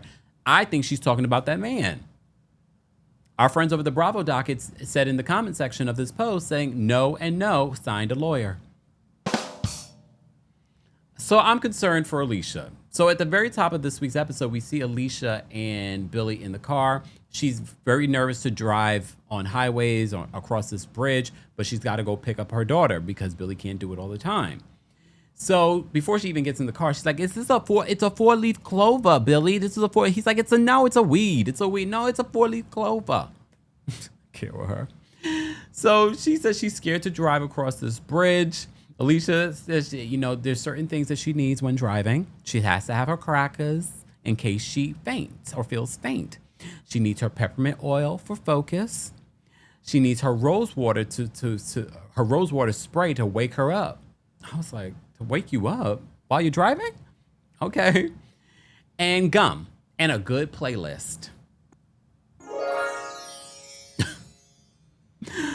So she's updating Billy on the trip, what went down during the trip. And first of all, she said that he went on a trip. And he's like, I didn't go on a trip. You went on a trip. Okay. And then she talks about Liz downplaying the fact that she was homeless. And we talked about this endlessly. I get what Liz was trying to do, but I also get where Alicia's coming from. She was kicked out of her home and what she was used to and her own room and her own bed. She went from that to having to share space with her mom, with her grandparents. She was kicked out of her home. So she talks a little bit about that. And then she also talks about this video that was shared with them about Brian cheating with the mistress. All right. So she talks about that. Billy's just like, how do we know that this is recent? He's like, well, it had the date on it. All right. So that was a cute scene. It was a cute opening to Real Housewives of Rhode Island. All right. Then we have Rosie and Rich at home. As you know, they're building this 5,000 square foot home together. She may have said it was going to be 8,000 square feet. Maybe Kelsey felt like she was putting on. We're going to talk more about this towards the end of this episode. Here's the thing. I think Kelsey and Rosie are a lot more alike than they're willing to admit. Okay. However, Rosie has been able to secure the actual husband that she's married to, and she's not sharing him with anyone. She's been able to secure her, her own sort of job, her own identity outside of her husband. And she's able to take care of herself. She has her own viable storyline. She also has a better personality than Kelsey. Let's be honest, okay? So she talks about the struggles of building this home and all the different hiccups, which happens. Maybe she was going to build a 8,000 square foot home. She said that they weren't able to expand onto the third floor. This is what I'm getting from the after show. So they apparently was supposed to be a third floor, but because of rules and depending on the neighborhood and legally, they weren't able to expand. So maybe with the expansion of the third floor, it would have been maybe 8,000 square feet. Who cares? But I get it. We've talked about people fighting about property for years. Real Housewives of Atlanta, Chateau Sherri. It took us a decade before we got Chateau Sherri, and now we got it. It's beautiful. Okay? If anything, they got more than what Chateau Sherri had.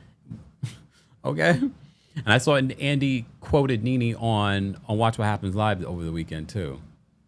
Okay. The legend that she is, right? Her Elvis impersonator husband. No, he's a Frank Sinatra impersonator, but he doesn't like to be called that. But that's what he is. Apparently, he has many jobs. He has investment properties. He used to be her producer. Remember that? Monique says, Rosie's husband is here for the chaos. I love it. He's messy. He's messy. Perfect house husband, though.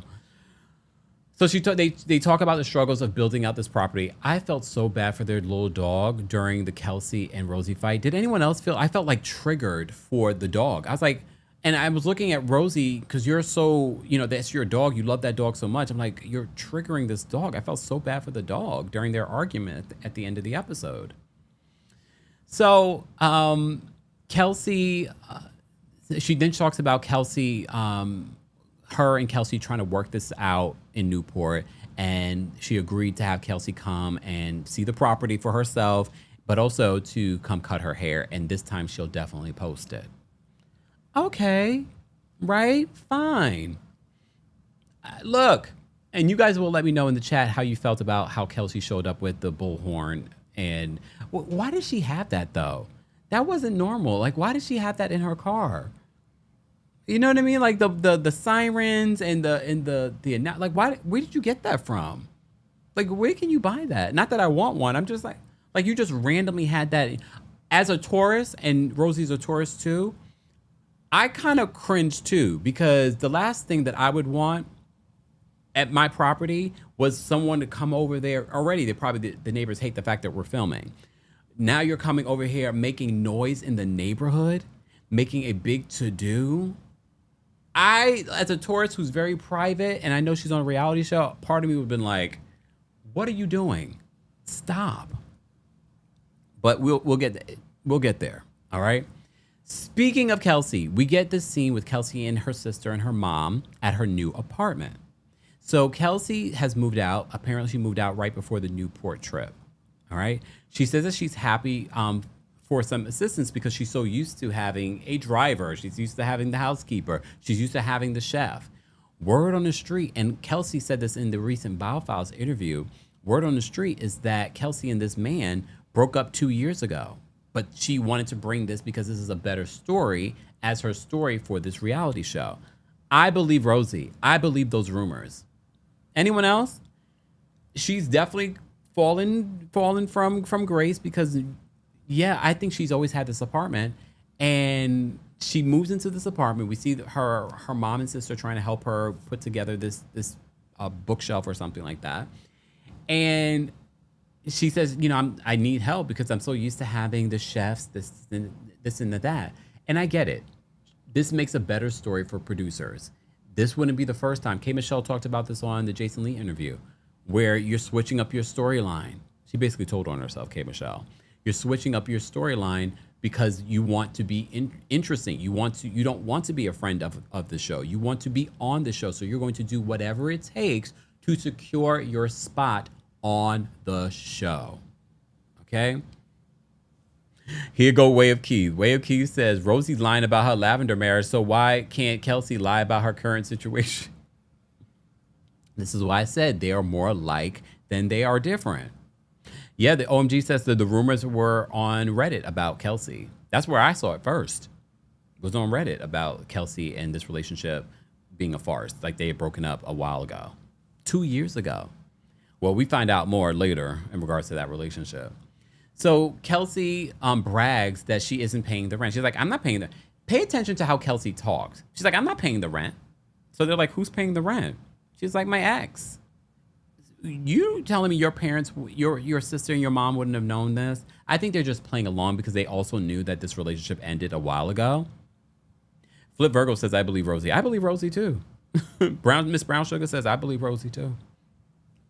So she says, my ex is paying it. Here's my thing with Kelsey. And I don't believe this. I don't believe he's paying for any of this stuff. And I think that's why Billy is okay with this relationship, because I believe her and Billy have probably been together, and that's why he's okay with playing along with this, because this is her securing her spot. But Billy, I need you to get a backbone, because it's very clear that maybe this relationship has been over, and he actually comes over in this scene and he's helping them put this thing together. Because before it didn't make sense to me. Like, why would Billy be okay with playing second fiddle to another man? Why would he be okay with that? He probably would be okay with that because it's no longer happening. Even way before this. So she brags to her mom that, my ex is paying the rent. And he's like, what else is he paying for? He's paying for her health insurance and her car insurance. I don't know if I believe it. Millie says Billy is in on it. I agree. Because why? I mean, and I'm not saying that there aren't men out here that would be okay with this, but there aren't a lot. And I don't know if I believe that Billy would be. Okay? So Billy comes over and Billy's like, he actually wants her to get rid of the car because the ex is paying for the insurance on the car. Here's my issue with Kelsey and the ex paying for things. She says, and she talked about this on the after show as well. She feels as if she's entitled. She's like, I've been in a relationship with him for 10 years. She's like, I feel like I'm entitled to him paying for these things. I'm entitled to support. No, you are not. You're not entitled to it. Legally, you're not entitled to anything. I don't know the rules about domestic partners in Rhode Island. Maybe she is, but she hasn't said that. So, and Andre says being a mistress is a choice. Wait, are we calling her the mistress? Because she tries to make it seem in the after show, Kelsey, that she didn't know that she was in an open relationship with this man, that because he didn't talk about, oh, I'm going to Miami and I'm with someone else. And there have been rumors about his relationship, his baby mama and things like that. So apparently, yeah, because doesn't he have a kid with this other woman? All right. And, the Girls Club says, call me a conspiracy theorist, but I never believed that she lived in the mansion while she was filming the show. It makes a good story, though. It makes a good story. And I just don't understand why she's so upset with Rosie about Rosie talking about your storyline. If anything, it gave validation to your storyline that someone's talking about it. Exactly. Myra says, exactly. No one told her to remain a girlfriend for a decade. But she makes it seem like of course he's going to, pay for my rent. Of course he's going to pay for this. Yeah, I'm entitled to this. I'm like, okay. I mean, if he's willing to do that, fine. I don't believe that he is, though. And if he was, why would you go from a mansion to this very humble apartment? It's not a bad apartment, but it's very humble apartment. I don't think he's paying for any of these things, y'all. Do you guys believe that he's still paying for these things? I really don't believe that. Okay. Exact Bossy says that she's lucky he's helping her transition into a new life. If that's even true. Again, I don't know if I believe that. Foxy says, I get fraudster vibes from Kelsey. Yeah. I don't believe any of that's true. And Rosie is telling her tea. Rosie's telling her tea. So we get that scene. Then we get this next scene with Ashley at home. Ashley is giving us an update on her son because you remember her son was sick. So we get an update on, and mind you, Rhode Island's not that big. So when she left Newport, she was able to get to him in like 30 minutes. Okay. But then she talks about Jared because, Ashley's storyline is that she's very concerned about Jared and Audrey's, their coffee shop, not making money. She wants Jared to do more posts on social media because he has a social media following. You remember they were on The Bachelor. So he has a big social media following. She's saying he could do different sponsorships, and those sponsorships would be literally what he would make in a year at Audrey's. I don't understand why he doesn't do both, because he could do both. It's if she's saying like one or two of these sponsored campaigns is worth more than what this coffee shop makes in a year. So why doesn't he do both? I get Audrey takes up a lot of time, but it's not going to take you that long to be like, you know what? Audrey's going to have to wait because I'm going to do these two posts. I'm going to focus on these things. So she actually wants him to focus on doing those things. But he doesn't seem like he's passionate about Audrey. So I'm trying to understand why he even decided to do this coffee shop. Okay. Well, Shadrika says Kelsey is a clown and an escort, allegedly. All right. Wave Q says there's roughly 15 people in Rhode Island. I wonder how the casting will be in the next few years. Well, right now I feel like this is a solid cast, even with Kelsey. But it makes me wonder what Kelsey will bring in her season 2 now that she's living in this humble abode. Right? All right. Then we get to the Joe Ellen story. So if you missed my last recap of Real Housewives of Rhode Island, I talked about the Joe Ellen story. And I said to you, I feel like I would not have my children around Joe Ellen's mom because she revealed last week to Alicia during this really sweet, intimate moment that her mother had her sent away 3 times, apparently in 7th grade, 8th grade, and 9th grade. Can y'all imagine? You're that young. She sent her to a rehab facility. She's never had a problem with drugs or alcohol or anything like that. She then sent her a place where people are unaliving themselves. People that were unaliving other people kind of thing. And the only reason why her mom took her back out of the last program was because the state was going to take full custody of Joellen. So Joellen goes back to her grandfather's home, and she's already making little comments to her mom. Like, I remember when you took Jen and you moved to the other house and you left me here for a couple of weeks. And her mom makes light of that. She's like, oh, I'm so sorry. I did that to you. Basically doing a woo, woo, woo. Basically is what she was doing to Joellen. But Joellen is setting this up as a conversation. Fast forward to when Joellen was on... She was in an interview, a recent interview. I don't know if it was Watch What Happens Live, I can't remember. But she gave an update on her mom, and she basically said her mom is still doing the same. I say that because in this scene, they end up having a conversation about how she grew up. We knew this scene was coming, and I told you, I don't know if my opinion about Joellen's mom is going to change. It hasn't, because I think Joellen's mom knew that this conversation was going to be had, and she wanted to basically make excuses for it. She blames her mother. And look, I think it had to come from somewhere. So Joellen's mother, her grandmother, basically was the same thing. She came in, she told a story like, I came in, I hurt myself, I was bleeding, and she was more concerned about the blood on her carpet than she was about me.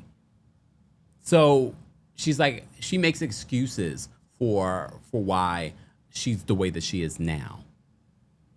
So Joellen says she's trying to break the cycle of, what her grandmother did to her mom and what her mother did to her.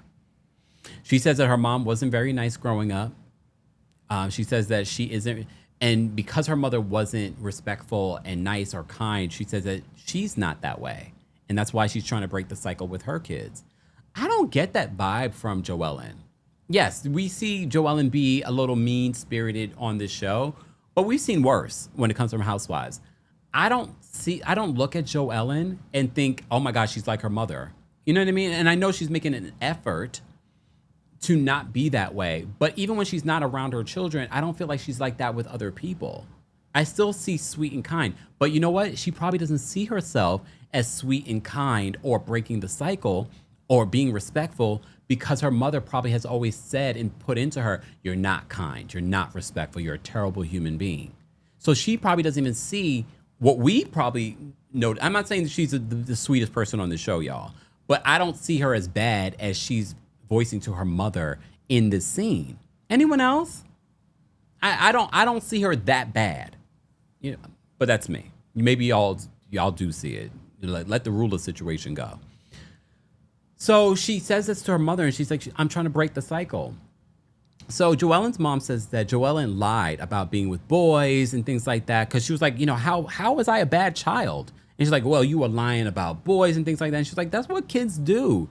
And yeah, kids do stuff like that. I remember my sister doing stuff like that and getting in real trouble. I had a Jamaican mother, so just saying.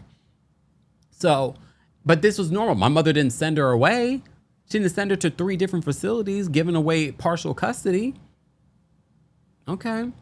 DJ says she's mean to Rosie, so I see it. No, that's what I'm saying. I'm not saying she's the sweetest of them all, but I don't see her as being incredibly disrespectful either. Shadrika says that Joellen is self-conscious because she never got validation from her mom in that way. It makes so much more sense, and I'm glad she's sharing this in her first season. Zilly says, I agree, her mom did a number on her. Yanira says she probably doesn't take things in her household as emotional aspect because she always had to be tough. I can see it. I can definitely see it. Foxy says Joellen was out running with the boys at a very young age. I would be worried too. But that's also, would you send your child away because of that? And send her, first of all, how does that even make sense? You're sending her to a rehab facility. You know what I mean? Like, it doesn't make sense. And then when you see in this conversation, Joellen and her mom, Joellen on the after show was talking about her relationship with her dad, who's passed away. And for me, when she talked about her dad and how much she loved her dad and what her dad used to say in regards to like who's your favorite, who's the best dad, blah, blah, blah. I said her mom probably was jealous, or maybe Joellen looks a lot like her dad. And because of that, that's why she treats Joellen the way she treats Joellen. There's probably a whole lot more in regards to that. And I think it's because, and it's so kind of crazy when you think about, and I was just going to associate this with Melissa Gorga, but Melissa Gorga and her mom are really close. You know what I mean? But anyway, I've digressed. So Joellen has this conversation, and here's the thing. Did you guys notice when Joellen's mom starts crying? Because this is being filmed, and Joellen's basically calling her mother out for not being a present parent, being a nice person, putting her in these facilities 3 different times. Her mother starts crying. Did y'all see a tear? I saw tears coming out of Joellen's eyes, and I'm thinking to myself, she knows this is being filmed. She's trying to shift the conversation. I definitely think the mom is very manipulative, and she probably has always been manipulative. But here's the thing. It's so many people, and I've said this too, I wouldn't have my kids around Joellen's mother either. But Joellen wants the approval of her mom. She wants that relationship. She probably wants the relationship that she has seen on television or in other people's families. So she's fighting to have that. So that's why she will continue to have this toxic woman around her children. Let me see. Shadrika says, my mom sent my sister to Jamaica because she was out of control. That's a thing in Caribbean household. She sent her to Jamaica to another family, right? Or to a boarding school. So that's different though. You know what I mean?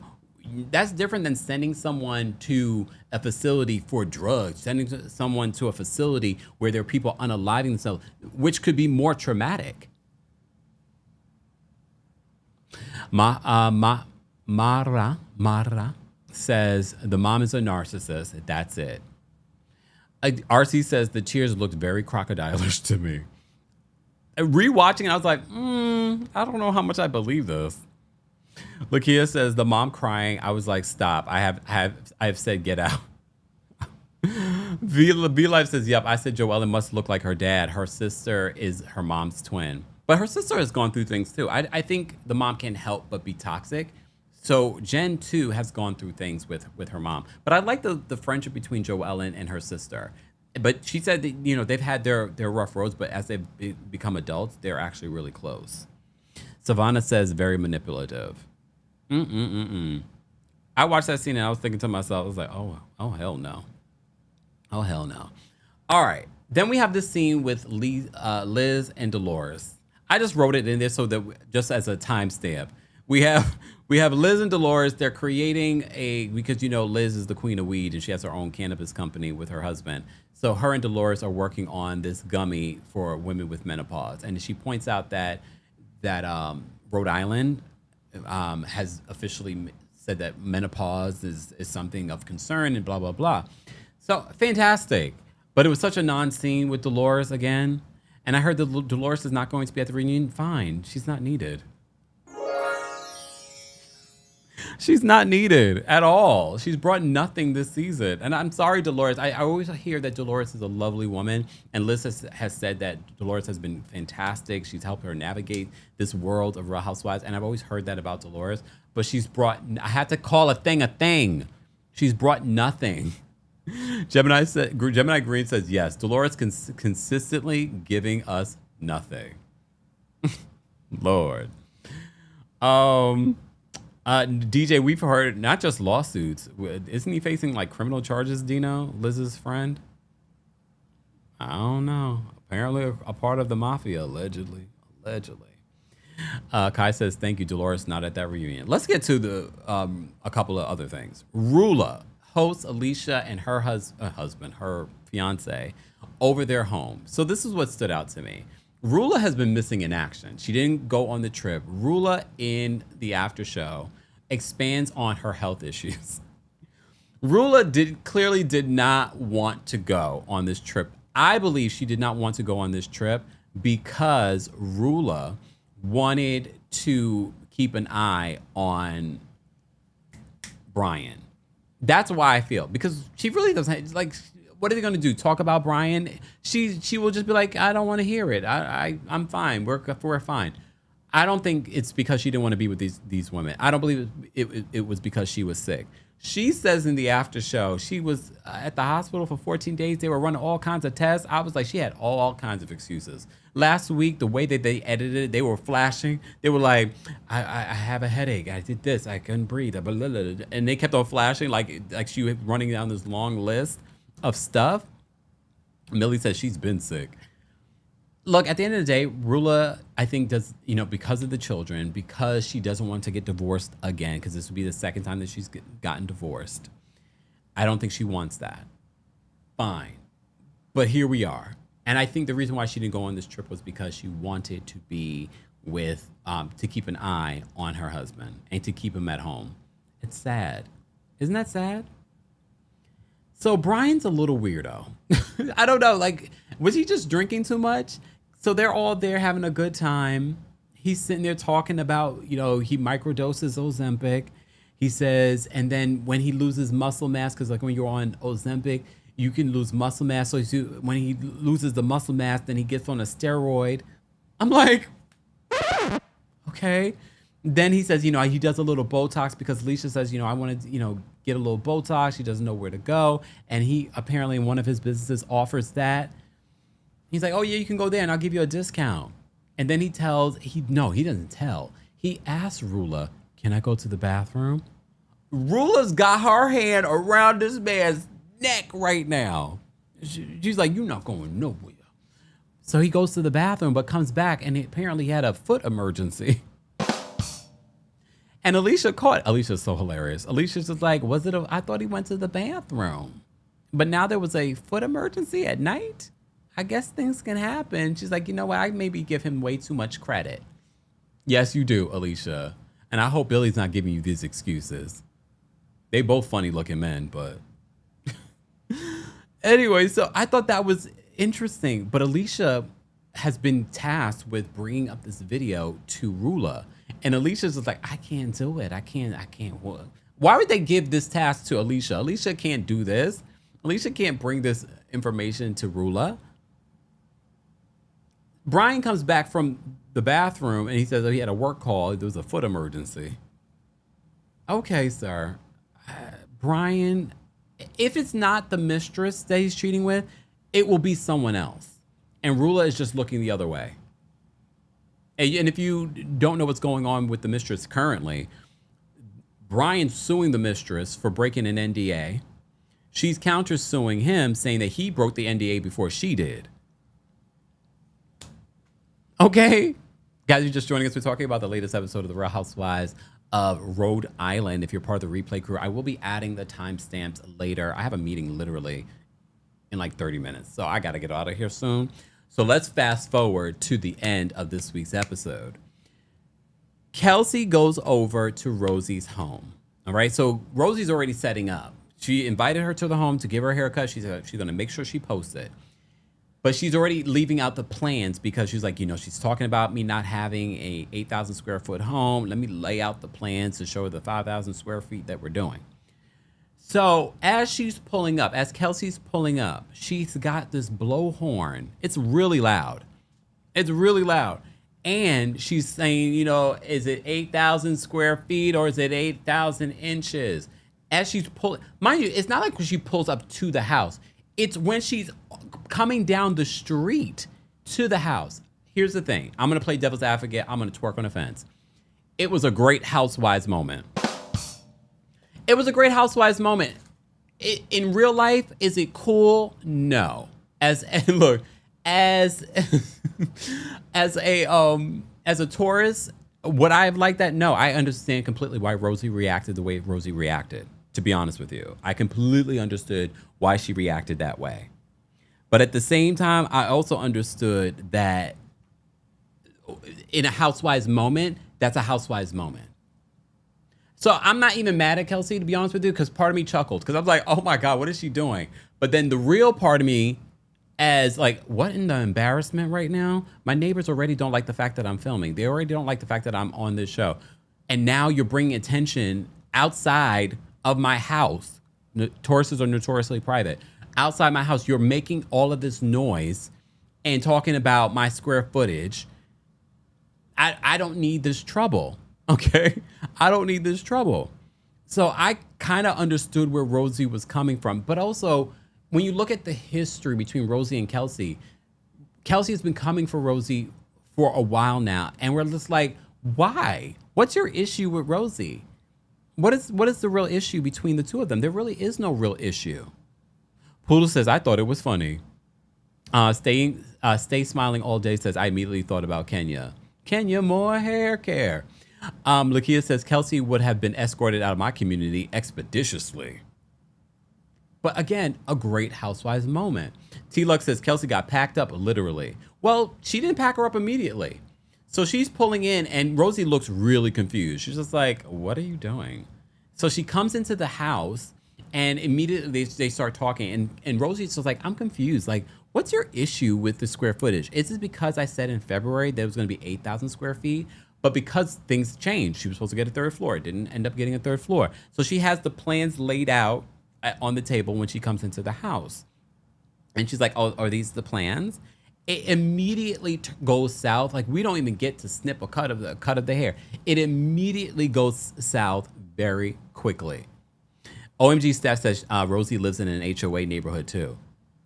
So already her filming there, bringing attention. I'm sure you guys do not realize how sometimes some neighbors can be horrendous, okay? When it comes to stuff like that, like the Karen behavior of it all. So the last thing that you need is like, oh my gosh, I don't need you doing this. It's one thing if we're arguing inside the house. It's another thing to be doing that, okay? Kai says, Kelsey literally had me screaming. I loved it. It was very Kenya coded for real.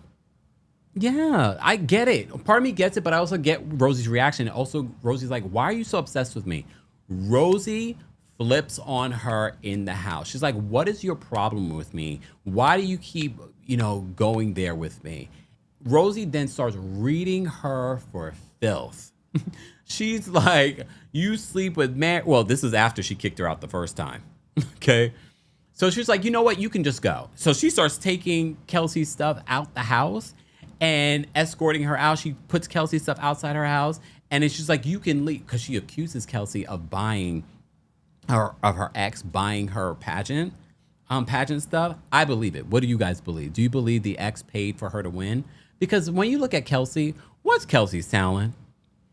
Kelsey doesn't have much of a personality. I'm sorry. Let's call a thing a thing. She doesn't have much of a personality.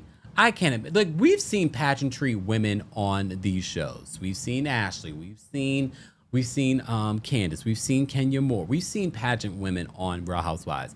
I don't get pageantry from Kelsey. There really doesn't seem to be much of a personality there. Okay?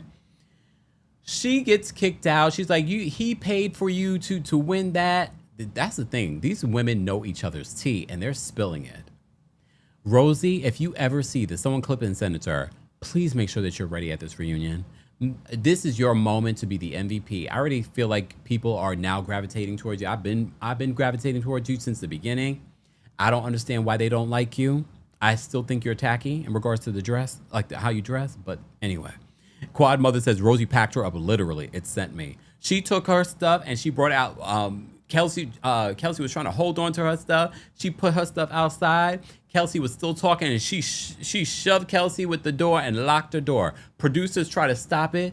Kelsey came back. Producers opened up the door. The way I would have turned into Nene Leakes. Anyone else? The way I would have turned into Nene Leakes when they went into her closet and she hemmed up the producer. The way I would have hemmed up that producer. Who told you to open my door when I kicked that woman out of my house? I would have hemmed her, hemmed up that producer. Like, get out too.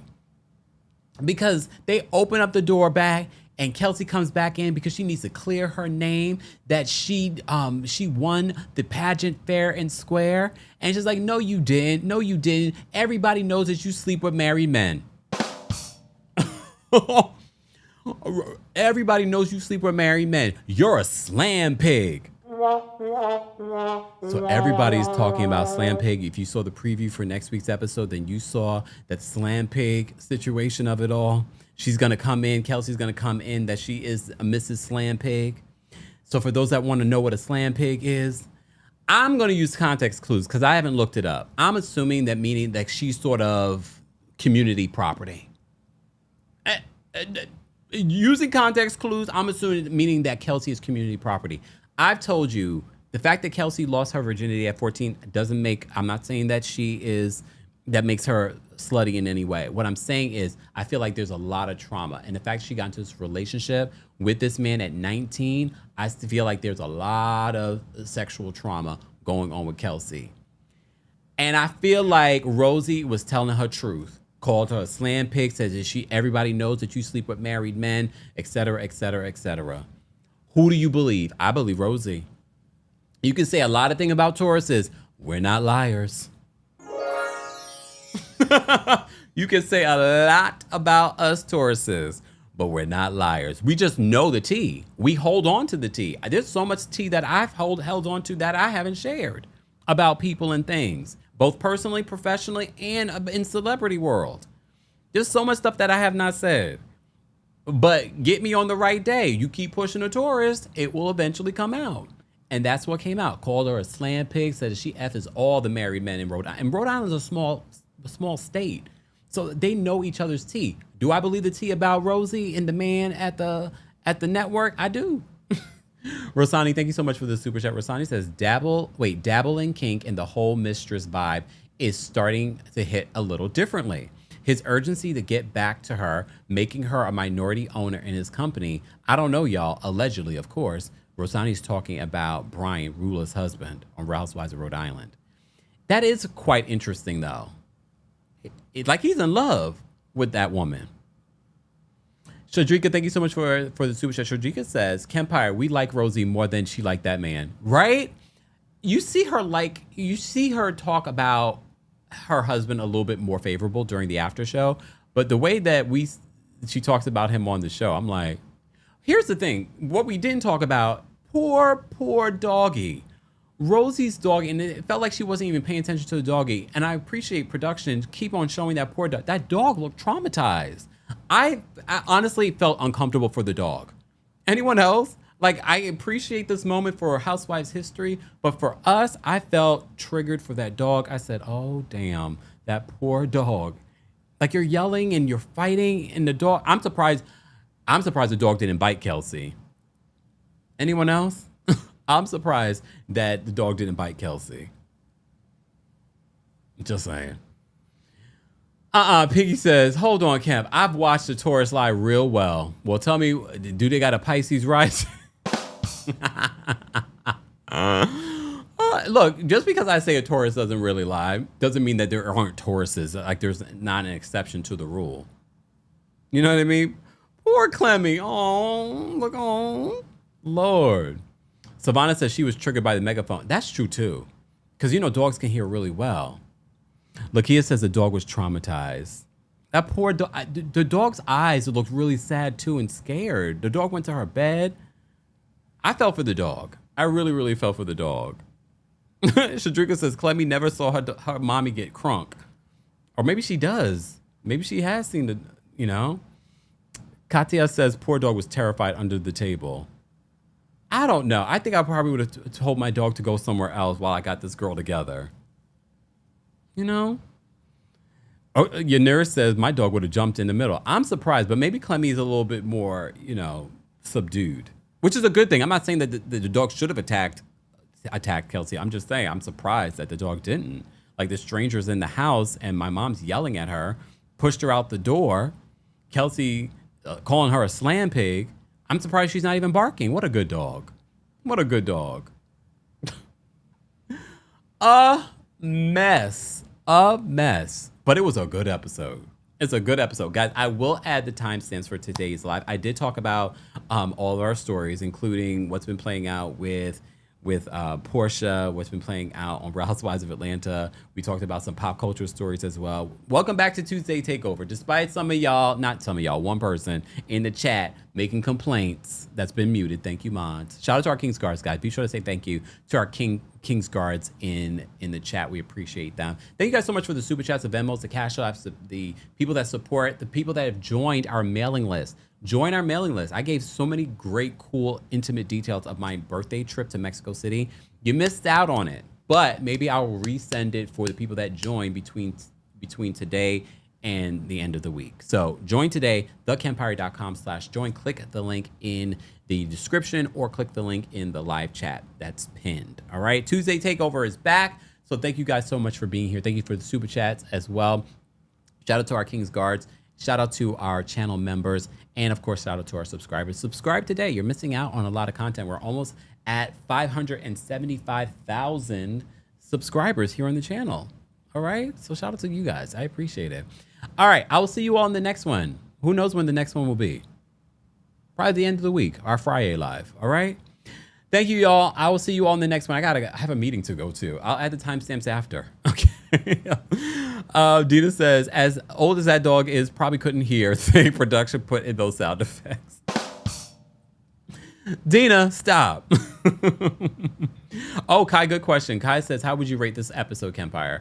Well, for the fight alone and the RHOA dinner, I'm going to give it 8.5. Maybe a 9. How would you guys rate this episode of Real Housewives of Rhode Island? Let me know in the chat. If you're part of the replay crew, be sure to check that out as well. Yes, guys, check your spam if you joined and you haven't received an email yet from us. Check your spam. All right? All right. I'm going to get out of here, y'all. I will talk to you all later. Bye, y'all. And shout out to our sponsors. Again, sponsor information will be available in the description. Bye, everyone. Here we go now.